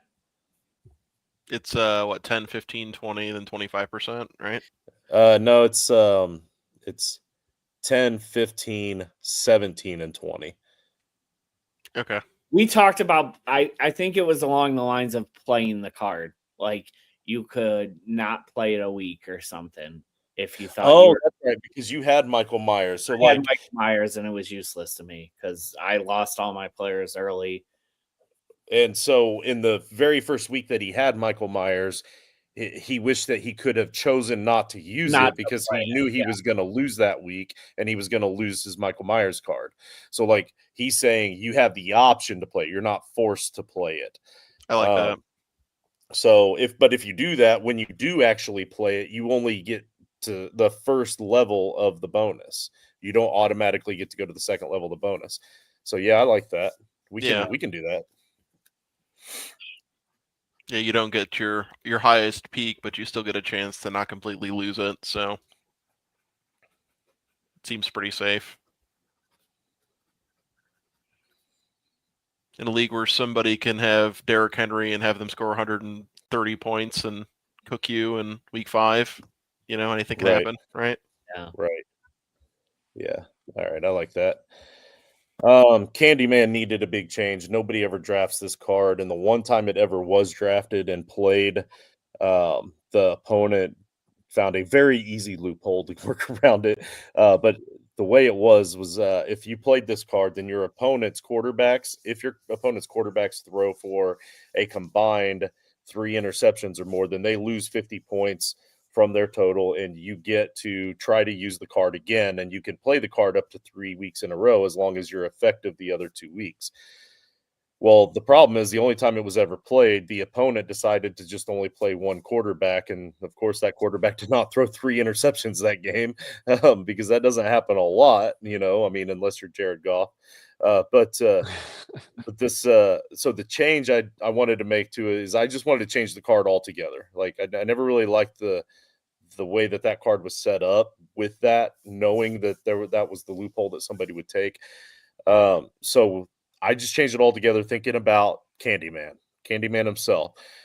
So now I've got that you play this card to force your next 3 opponents in a row to have to start one quarterback, meaning that your next 3 opponents in a row, their super flex has to be another position. It cannot be a quarterback. So you can look ahead at your schedule and kind of try to plan ahead. Now it's Frank. You can play it in week 3, hoping that 3, 4, and 5, they all have to only start one quarterback. And then by the time you get to week 5, that roster is completely different, but still, it's still a nice bonus to know that they can only start one quarterback. So I thought about making that the new Candyman. Any thoughts, yay or nay? I like it. I think it does 2 things. One, it makes it so you're not going to be able to steal their second quarterback might have been a guy you wanted to steal. So you can't take it. So it does hurt you a little bit to do it. But 2, it does give you, I mean, I don't know why you wouldn't play it weeks 1, 2, and 3. Exactly. To try and jump out to get, an advantage on your first 3 teams. I think it's powerful. I like it. All right, cool. I think we skipped over Invisible Man though, right? Oh, you're right. Invisible. I did. Yeah, I didn't. I couldn't see it. Speaking of invisible, gentlemen, I hate to be rude. All right. But no worries, man. My headphones are dying, and so Yeah. I have to go. But All thank good, you for buddy. having me. I'm gonna watch you on the computer now. Yes, sir. I Thanks appreciate you hopping in, man. Thanks for your Thanks for input. having me, guys. Take care. Yeah, not that I gave you much, but anyway. Yeah, Good to see you. Hey, I do want to say too, like around 11:30, I'm gonna have to. I left work, came home, and jumped on. I haven't had dinner yet, so No 11:30. I'll probably have to jump off or so. No problem. I think for this one, we're just going to wrap up all of the old cards for now, and then maybe another couple of weeks, I'll jump back on and we'll do the new cards. Even though I was super itching to get to these new cards today, this is good intel for the old cards and the updates and changes. But for the Invisible Man, it did have 2 powers. They were 2 totally separate powers. 1, you would block a player from getting stolen from your lineup, and 2, you get to make an adjustment to your opponent's roster without them knowing. The idea behind this card is that you're invisible and you're breaking into your buddy's house and making that adjustment. So Mark actually helped me change this one up off air after the last episode or a couple episodes ago that we did. And so now we're just going to make it so that there is no blocking power, and that it's just that you're switching the lineup on your opponent's roster. But I think what you had said was you're sneaking in your wait, do you remember what it was that we decided? Yeah, so I said we should just do the adjustment power on both sides. So you can go and adjust your opponent's lineup, but then on the other side, after the matchup, you could also go and adjust your own lineup. So kind of like the time traveler power in the Fantasy Powers League, but also you could use it as a protection aspect where if you know you lost and you don't want to lose your best player, you could sub him out of your lineup after the matchup's over. Right. You saying an adjustment or your whole lineup? Just a player. Just a player. Okay.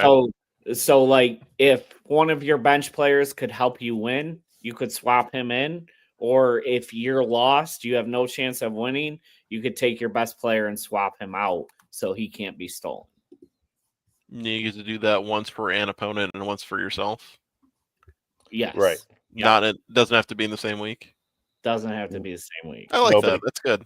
it can be the same week if you want, I guess. Yeah, I mean, Do You're that. just- so that's potentially 2 wins if you play it right. Right. Yeah. It's pretty powerful.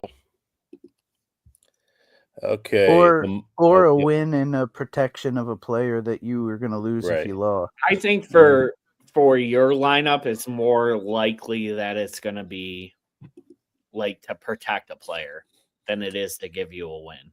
I don't know, man, because on a win you get a steal, right? Yeah. Yeah, but I'm saying like you have to have a bench player that's going to give you a win. And if we're expanding the roster, like the chances of having a bench player that you can sub in that's going to give you a win. It literally happened to me last week against Jason. Jared Goff. Okay. It happens. You make I make dumb decisions every week, man. Like it would be great for me. So listen, I'm just I impressed was just that it's only thinking once a week. if we're having a deeper starting roster, it was less likely that our bench players are gonna. True.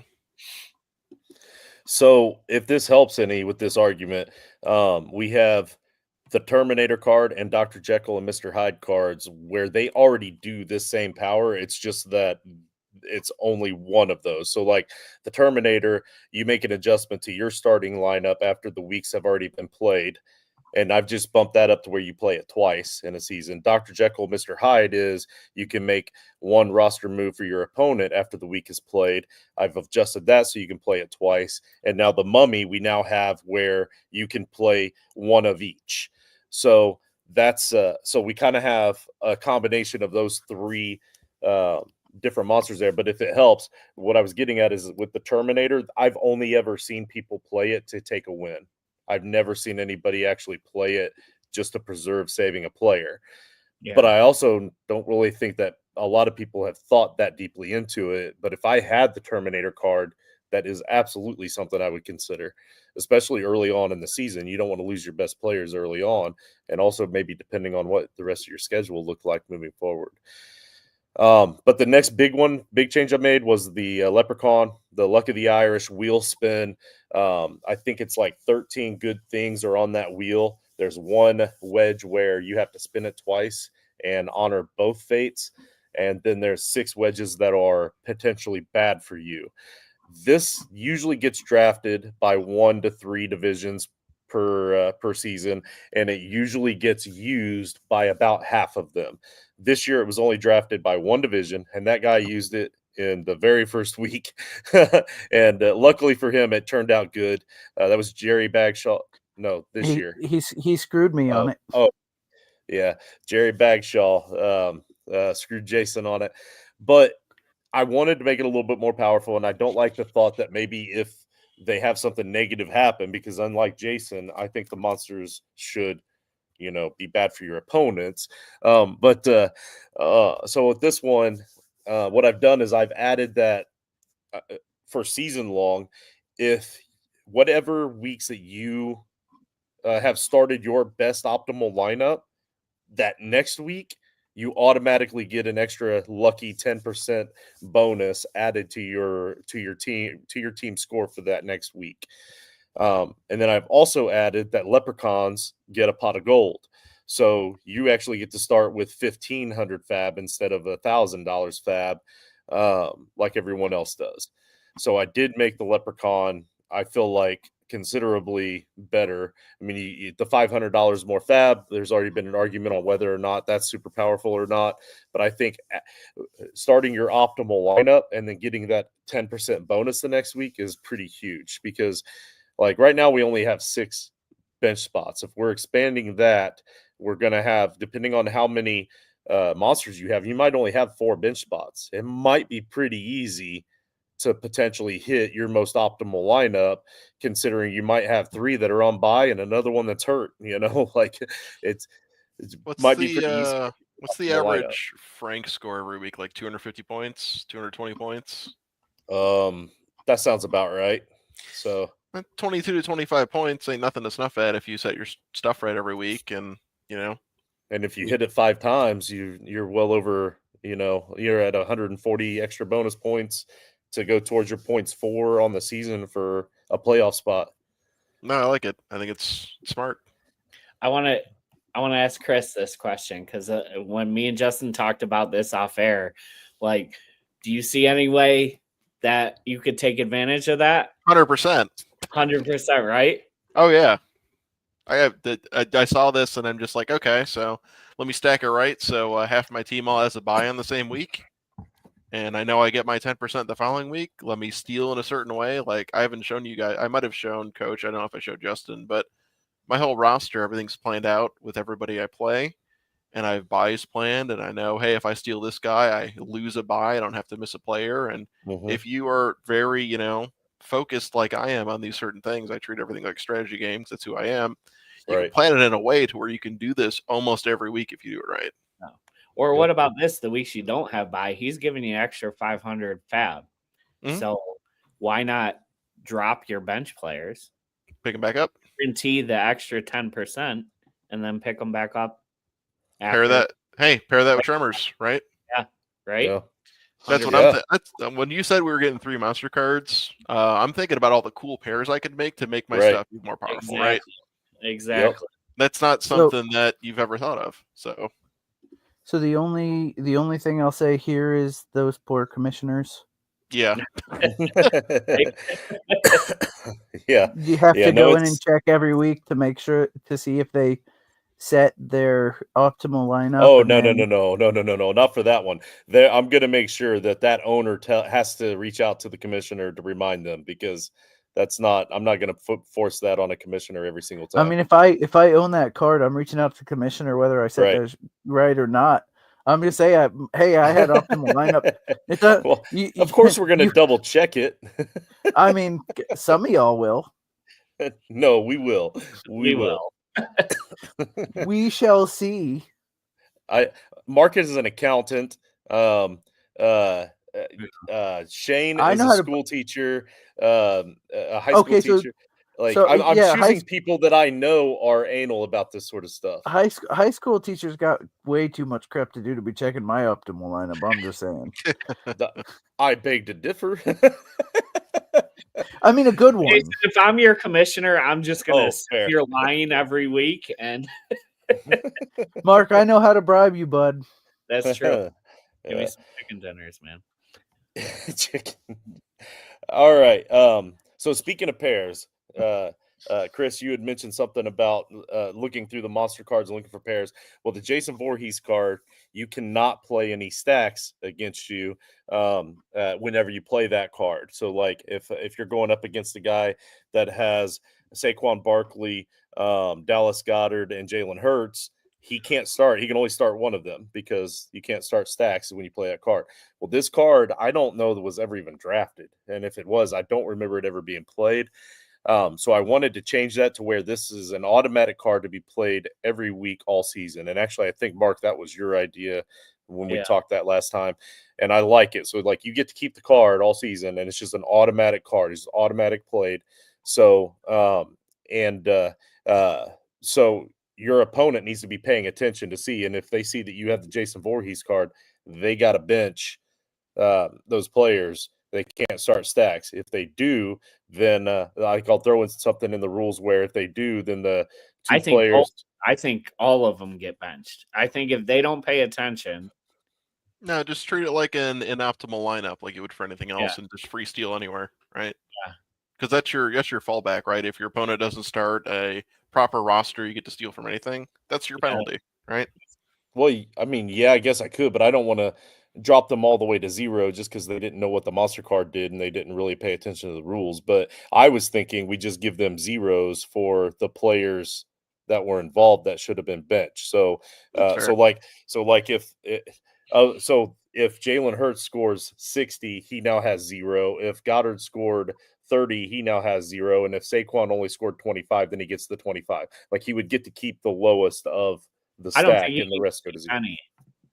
Do you think all 3 go to 0? I think absolutely. I think if they're not paying attention to the point where they can't do that, they at least have to lose the whole stack.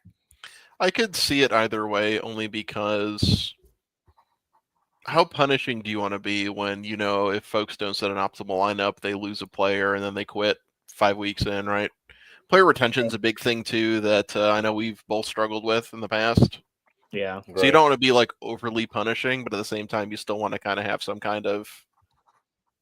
Well, maybe there's got to be a way we can the commissioner should tell the opponent of the guy who's got the card at the beginning of the week, and then then if they don't actually change their lineup, it's on them. Well, I get it again, if you're. that's now a lot more work on the commissioner each week. I mean, a quick IM to one team is. I mean, just hey, you're playing the. Yeah, but listen, that doesn't mean. Yeah. So I had a guy in one of our divisions whose dad passed away mid-season, and I had told him that I would help set his lineup for him for a couple weeks while he helped sort all that out, and I completely forgot to set his lineup. And I felt horrible about it. So I'm just saying, it's so easy with all these other moving parts to forget this or that, that one quick, easy DM, especially this situation where I had to take on another division because coach left. I was only planning on running a couple divisions and I ended up running 4 divisions. So, or whatever it is. Yeah. 4 divisions. So I don't know. I don't like the idea of here and there, just adding 1 or 2 things. 1 or 2 DMs add up pretty quick, and I know how my memory is. I got the memory of a goldfish. Yeah. So, and unfortunately, the best things for these leagues are everybody's participating and paying attention, but we all know that's not true.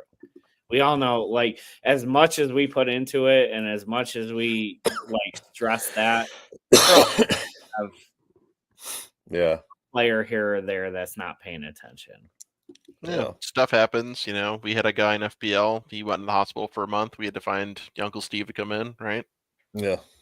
Stuff happens. Life happens. As much as we want to put everything into this, not everybody's going to be able to do the same, whether it's through their own choice or through extenuating circumstances. So you can't be too overly punishing when that happens. And now Uncle Steve is a threat to put us all out of the playoffs. Well, in FPL, I owe Ronnie a player still, and I can't get a hold of him to give him one this week. Ronnie A. Evans on Twitter. Good luck, bud.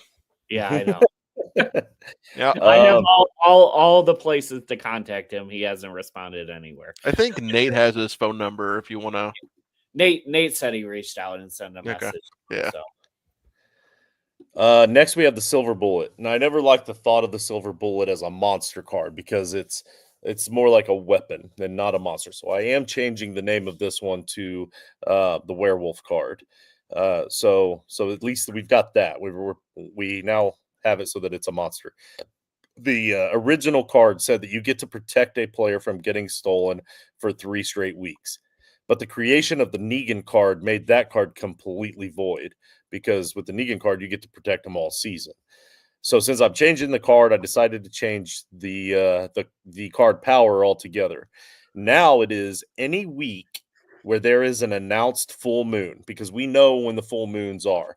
When there's an announced full moon that week, you cannot have a player stolen from your roster for that week, and your opponent can't start a player on a team with a human type name. Now that part I need help with. I need to change that and cut it down.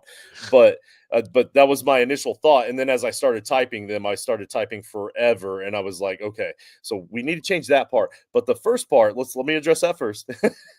The full moons happen on average about almost 4 full times per year.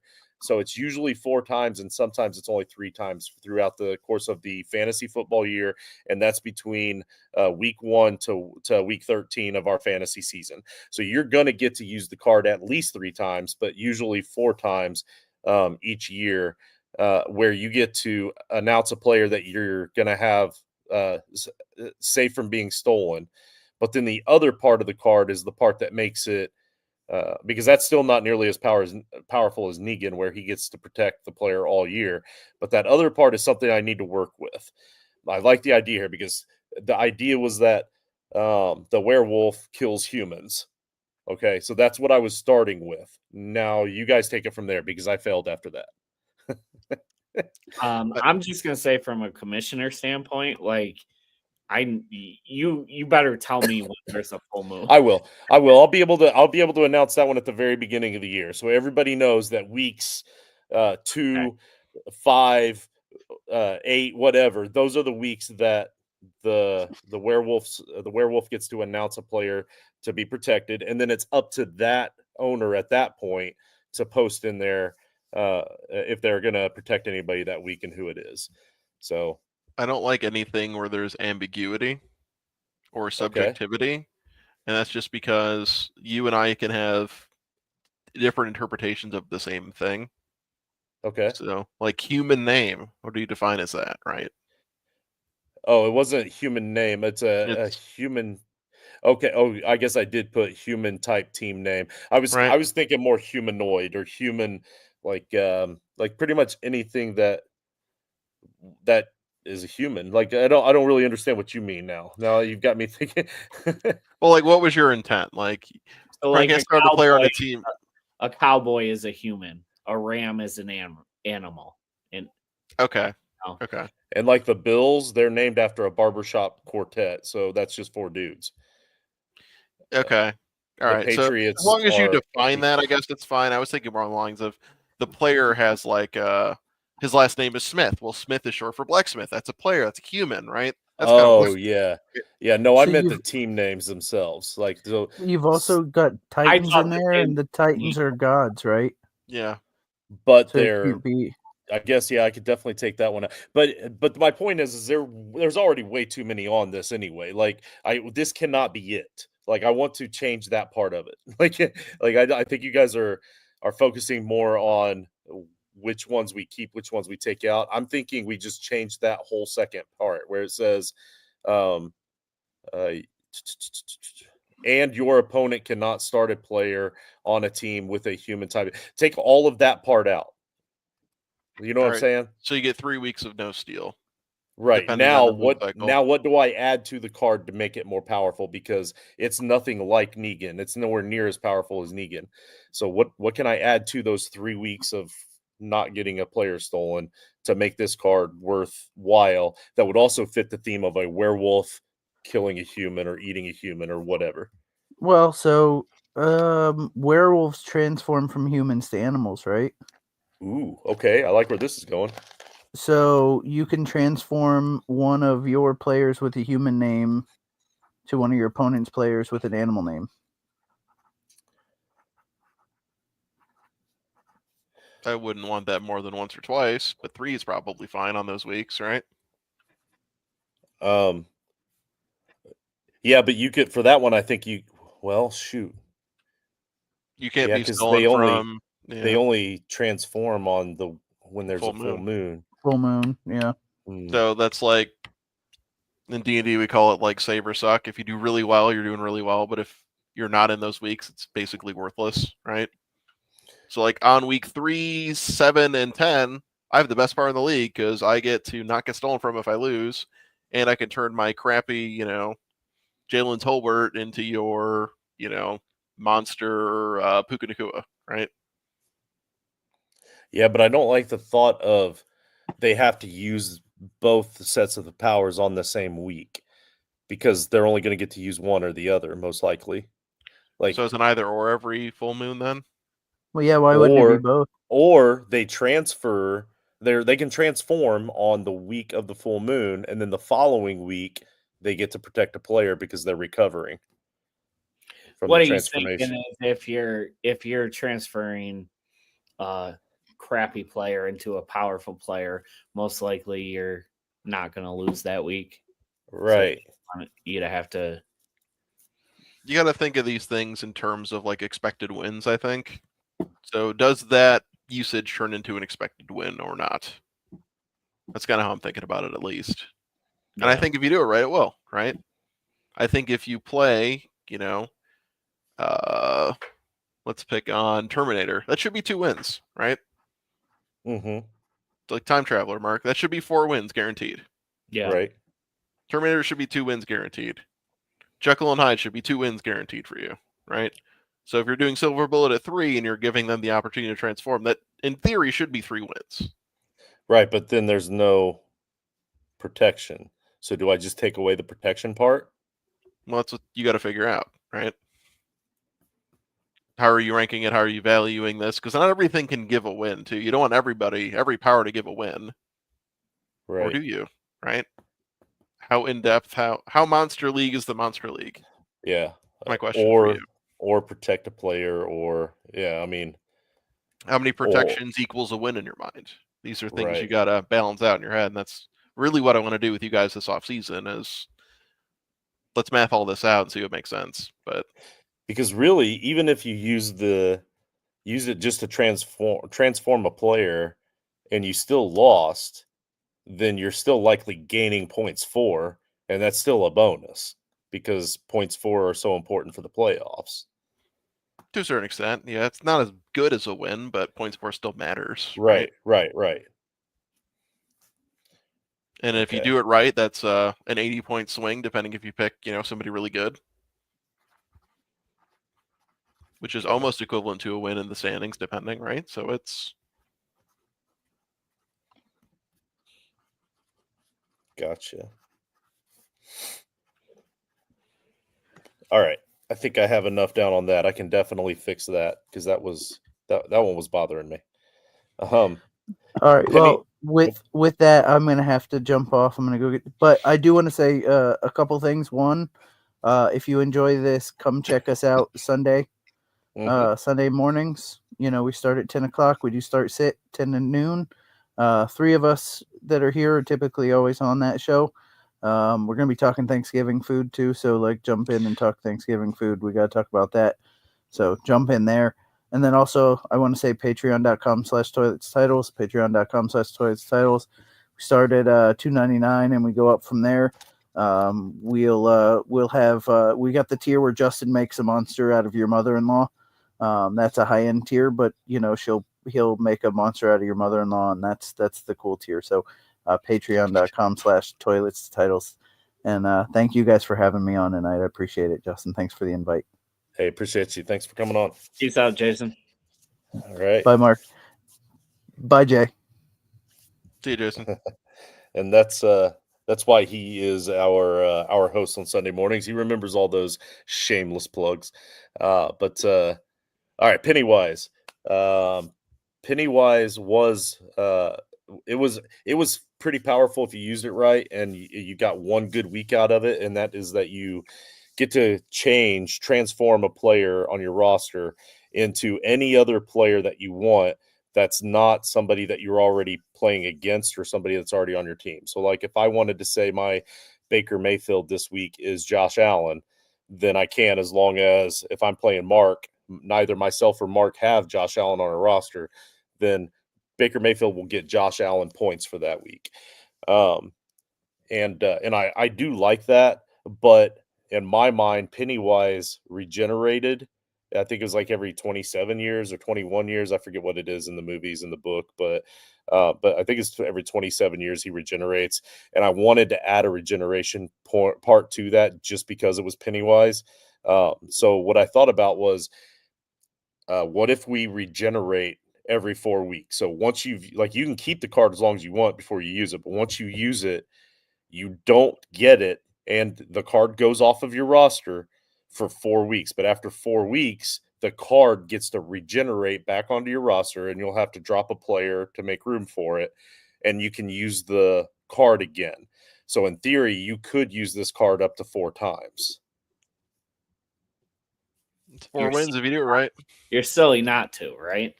Oh yeah, you're using it 1, 4, 9, and 13. There's no other if you're playing optimally, right? Right. Yeah. And that was my initial thought, but is that too powerful? Do I make it every 5 weeks and you can only use it 3 times? It's 4 wins, man. Yeah. You want to give out 4 wins? Yeah. I mean, well, also if you're trying to use it optimally, you're trying to use it 4 times, then that means you're using it weeks 1, 5, 9, and 13. But that doesn't necessarily mean it's a win. If you're forcing yourself to only use it those 4 weeks, maybe you got a tough opponent that also has Ghostbuster, that also has another card he's going to play against you, and now you've just wasted a 4-week long wait for that card. You know what I'm saying? No, I get you. I mean, I think about things in expected value, not in actual value, right? And you think about things optimally. I'm going to win 4 times if I use this correctly. Hmm. You might All not, right. and that's Yeah, fine. no, I'm definitely way more negative than you are. We've had this conversation in group chats, where I'm Mhm. always paranoid I'm going to lose all the time. That's why this week in the Fantasy Powers League, I'm actually feeling pretty good because I'm kind of purposefully taking the loss just to get some fab bucks, and it's felt kind of nice. I don't have to stress about getting a win in there. I think you're pretty locked, Justin. I don't think you got everything to worry about, but I'm Ah, paranoid to the point every time I see Chris make a move, I think there's something else to it. yeah, something's coming I back to think bite me in the ass. he has something that I haven't thought of yet. That Right. I'm always No, willing to talk shop, guys. You know that. There is no hidden agendas here. All my moves are public. Everything's in the spreadsheet. There is no. no, I So didn't mean it like that. I just It's a mean strategy game with a your fantasy football component your to it. strategy is yeah. very well done. Like, Thank So you. in I pride myself in that. So in FPL, I'm taking the loss this week to try to get more playoff fab, because in that league, in the playoffs, any teams that don't make the playoffs, their players get dumped back into free agency, and I don't have a good team to keep up in the playoffs because I've been making moves every single week just to have the good team I have. So I need playoff fab. So that's why I'm taking the dive this week. Next week, I know Steve has been working deals right and left behind closed doors that are all going to come flooding through that double doors. And I know this to be fact because he's already told me that he's not giving all the secrets for everything he's doing next week. So I know he's got things worked up where we're going to see a bunch of trades come through that are going to help him for week 13 to beat me then. And then week 14, I literally only have like 2 or 3 players that are not on bye. So I'm not getting any points that week. So I'm taking 3 losses, which is going to put me down. If the next 3 people behind me all get wins, and I've looked, they're not all playing each other. Like it's definitely possible that I could be down there in that 5th spot. And then for points 4, since I'm kind of taking a hit this week and I'm not getting any points week 14, there is a very decent probability. It's definitely more than 10% that I won't make the playoffs, even well, sitting at number 1 right now. we'll talk shop for 13 because I'm playing Mark. I was going to neutralize Time Traveler. If I don't have to do that, maybe I can give it to you. Mark can give me Time Traveler this week. You can neutralize double up at 13. We could talk. see, that's Uh-oh. I've already looked at like the future weeks. And that's why I'm shopping Time Traveler this week, because I knew playing you next week, there's the high I'm going to do it. you And do you've it. already given So it to. I have no use to it. This week I'm playing David. I shouldn't need it to beat him. Mm-hmm. So That's what I'm saying. 3-way deal. Maybe we figure something out. All Help right, Justin all in right, week all 13. right. We'll figure it out after the show. Yep, sounds good. All right, we have 2 more here. Dracula can steal 50% of a player's points from your opponent. Dracula can steal 50% of a player's points from your opponent. Okay. That I just bumped that up to where you can play it twice. Because I mean, it works every time you use it. For that one, you do get a win because you're only going to play it in a situation where you're going to get a win.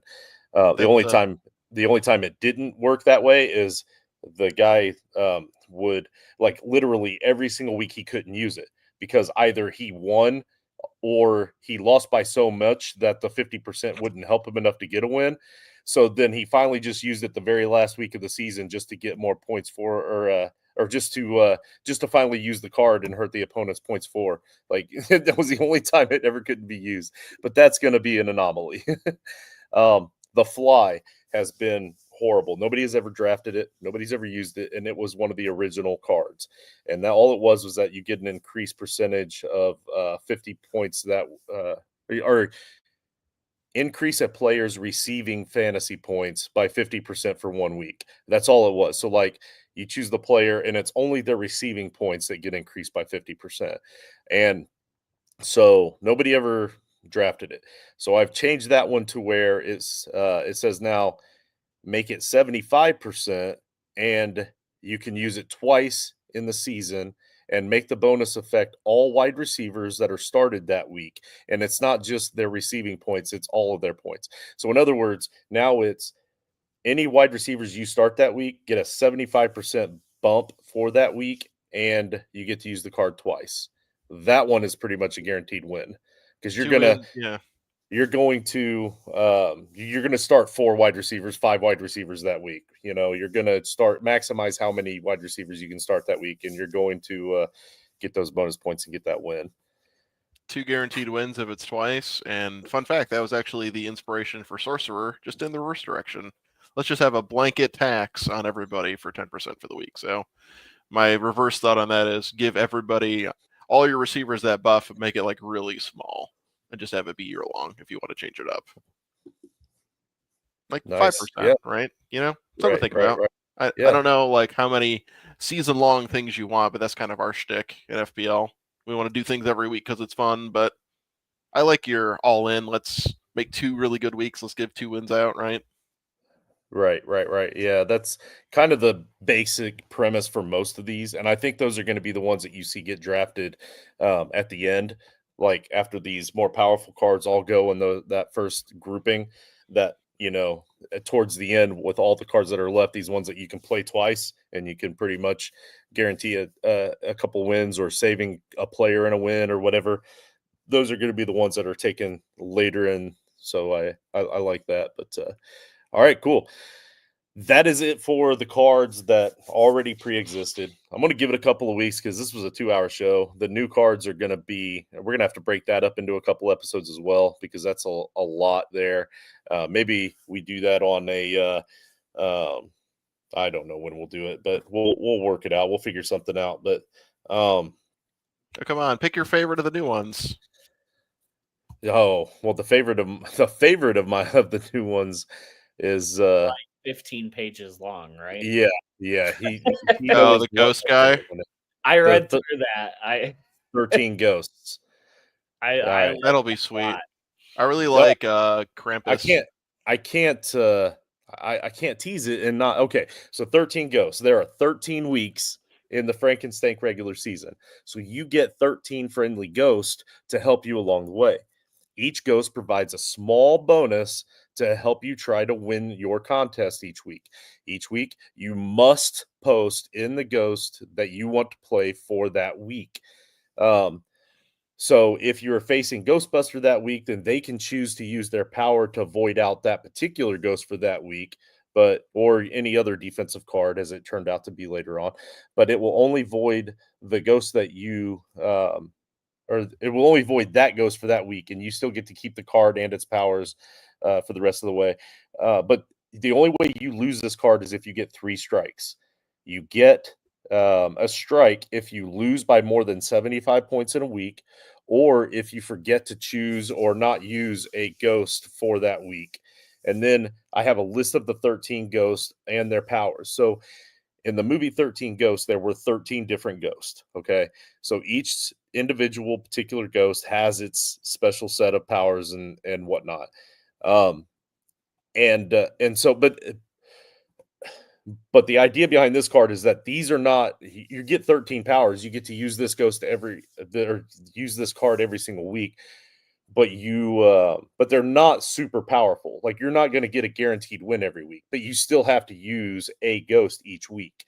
So like one of them is even something where you're gifting extra points to somebody else, which I got the idea from your philanthropist. But it's not gifting from your own team. It's just you're picking somebody else in your division to automatically give them 25 points. So these little tiny powers aren't necessarily going to help you, but at the very end, if you're able to navigate through all 13 of these ghosts, the very last ghost that you must use is the Juggernaut. If you're able to make it all the way through without getting those 3 strikes, then the Juggernaut is the strongest of the 13 ghosts. He's actually ghost number 12, but he's the strongest of the 13, so you have to use him last. And for that reason, it's the only one that you must wait until the very end to play. You can only play it in week 13. But if you lose that week's matchup, you get immunity from a player getting stolen, which is huge in week 13. If you lose, you get to keep all your players going into the playoffs because week 14 is the playoffs. But if you win that week's matchup, then you get to steal 2 players. One player you get to steal is your normal vampire steal from winning week 13 matchup against your opponent, you'll steal an opponent's player. But the other steal gets to come from the number 1 seed team in the division. Now, if you happen to play the number 1 seed that week, then you get to steal 2 players from them. But if you won and you already are the number 1 seed team, then you'll just steal from the second seed team for that week or whatever. But the seeds are based off of how the games are completed, based off of the games and completed in week 13 is closed. So then you see, which rank or seed they are within your division at that time. So you have the opportunity to steal 2 players going into the playoffs if you win week 13 and you've gone through the entire 13 ghosts. So that's probably my favorite new one, just because of all the strategy and all the fun, and you get to choose which ghost each week and navigate through which ones are going to help you which weeks and that sort of thing. So it's not the most powerful, but it's definitely going to be the most fun to play with.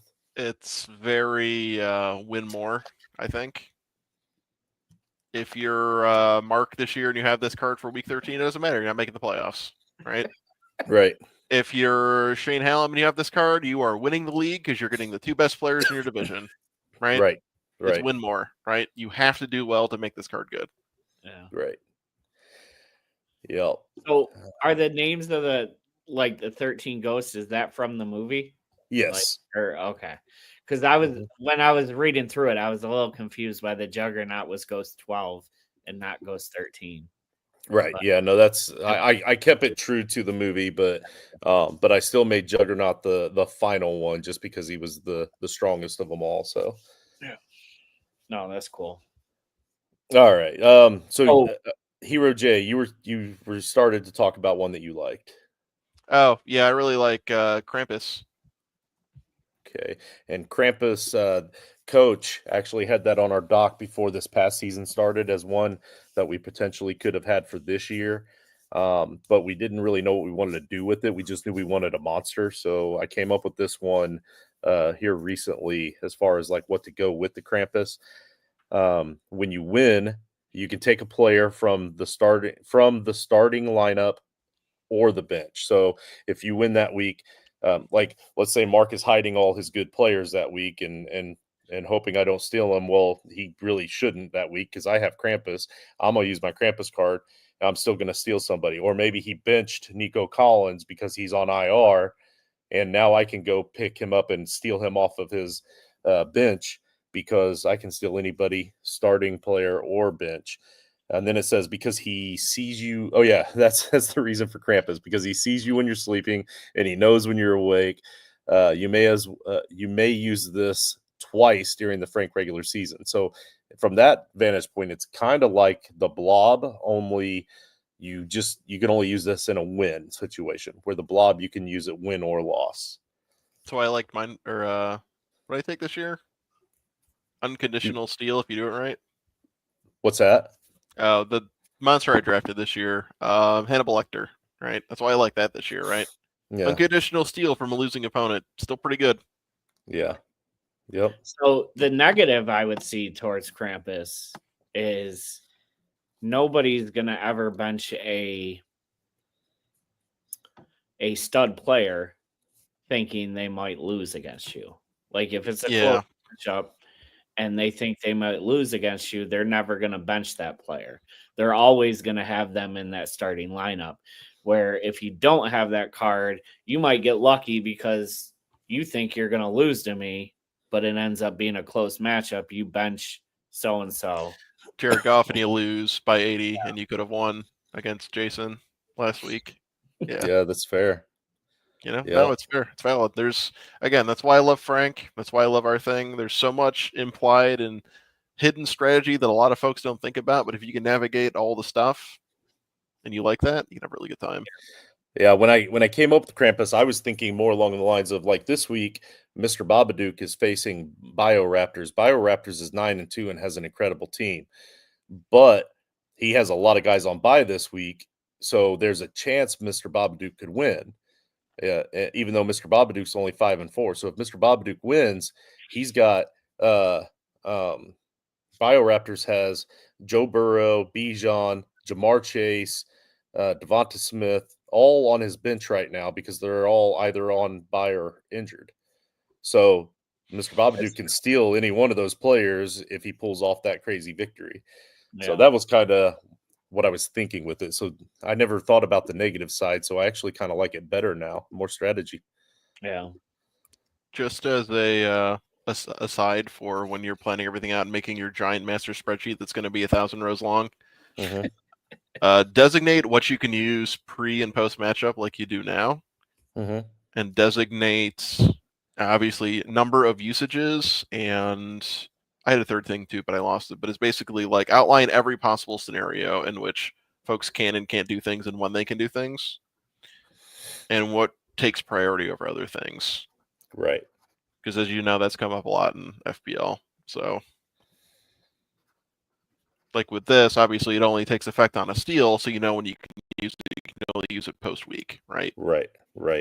But I've seen some other things with like changing lineups. Obviously, you only do that post week, but it's important to have that list of the timeline like we have, right? Right.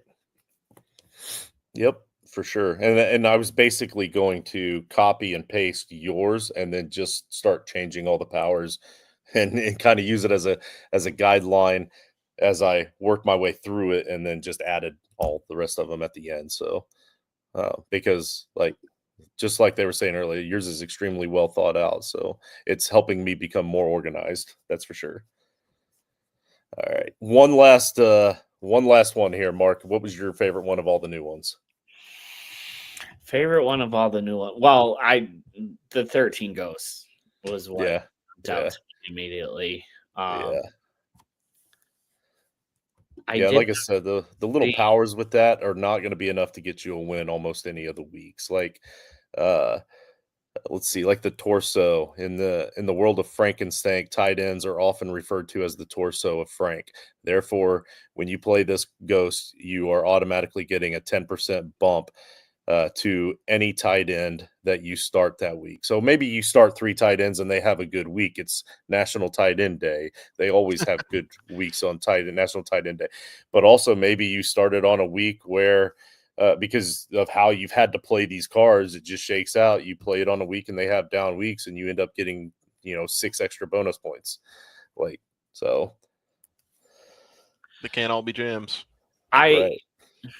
I did not see the Harley and Joker card before when I looked through this. Was that added recently or? Well, I have added a few here and there, but that one was in there before. I do like that a lot. So the Joker and Harley card, this is a tag team card. When you get to, or where you get to steal as many points as you want from another team in your division that you are not playing against. It must be a team that also won for that, no, not also. It must be a team that won that week, and you can't steal enough points from them to cause them to lose. So it's kind of like the philanthropist, only they don't have a choice. So if Mark wins by 47 over Jason, then I can steal 46 points from him, add to my roster so that I can beat Chris by 3 points because I was going to lose to him by 44. So yeah, that's a guaranteed win. One-time usage. Don't hand too many of those out because it's a win if you play it right. And if somebody wins by like 300, oh man, that sets you up for PF, right? On top of that too, though, like you said, we're giving a playoff spot to the highest scoring team in week 13, right? Yeah. So if you're going for that spot, oh yeah, I have that card. And I'm going for that spot as well. I can take all your points away. David. Win by 1 point, and then I get that spot. Let you do all season to plan for that 1 week, and then I'm just going to use that card and steal all your hard work. Oh man. Okay. Ooh, I like that. All right. So my idea originally was it's a tag team. So once you use it, then you have to use it the next week too. Like you get to choose the first week you use it, but then you have to use it the next week. But now that you say all that, it's already powerful enough. I'll leave it just as it is. it's tag team in the fact that you're making one team help you win that week. So I like that. So I'm struggling with the card for Art the Clown. Yeah, so Trying to come up with something for there. Mark wanted an Art the Clown, so I told him he could have it, but he's got to come up with it. So yeah. But I'm struggling because like I want it true to the character. And realizing there's no real storyline. He just well, kills no, everybody. I mean he has supernatural powers. He can pretty much like travel anywhere like that he wants, but he also regenerates as well. He shot himself in the head in the first movie and came back no problem. But you already have that with Pennywise. You already have that with Pennywise for the regeneration. Well, the time traveler, we kind of have the Terminator. He can go back in time, but sort of that one you just swap points, or you can go back and adjust your lineup before the week started. Like you go back just for that 1 week. But we don't have a designated time. So my original thought, but kind of why I go away from it is it's pretty close to Negan, but like. So he regenerates. You can't kill him. Like, that's the thing. So if you lose a matchup and somebody steals a player from you, like, what if you allow them to steal that player, but your card also becomes that player now? So, like, you're not really losing that player's points going forward. That is an admin headache, but I don't hate it, right? Yeah, I kind of like it. It was like, so like you steal Christian McCaffrey from me, you still get Christian McCaffrey, but now I also have Christian McCaffrey. Yeah. The monster card now goes into my lineup as Christian McCaffrey, and I get his points every week. You just treat him like a hero or whatever. Yeah, kind of like that. Yeah. I like it. I mean, it's I like pretty good. But at the same time, is that like, well, you said you wanted tiers of cards, but I'm thinking like, is that like Negan just a lesser Negan? Because I think it's better. Yeah, because you get to keep that player now all year. And you're not designating until after it gets stolen. Like you get to wait and see what you want. Yeah. Right. Okay.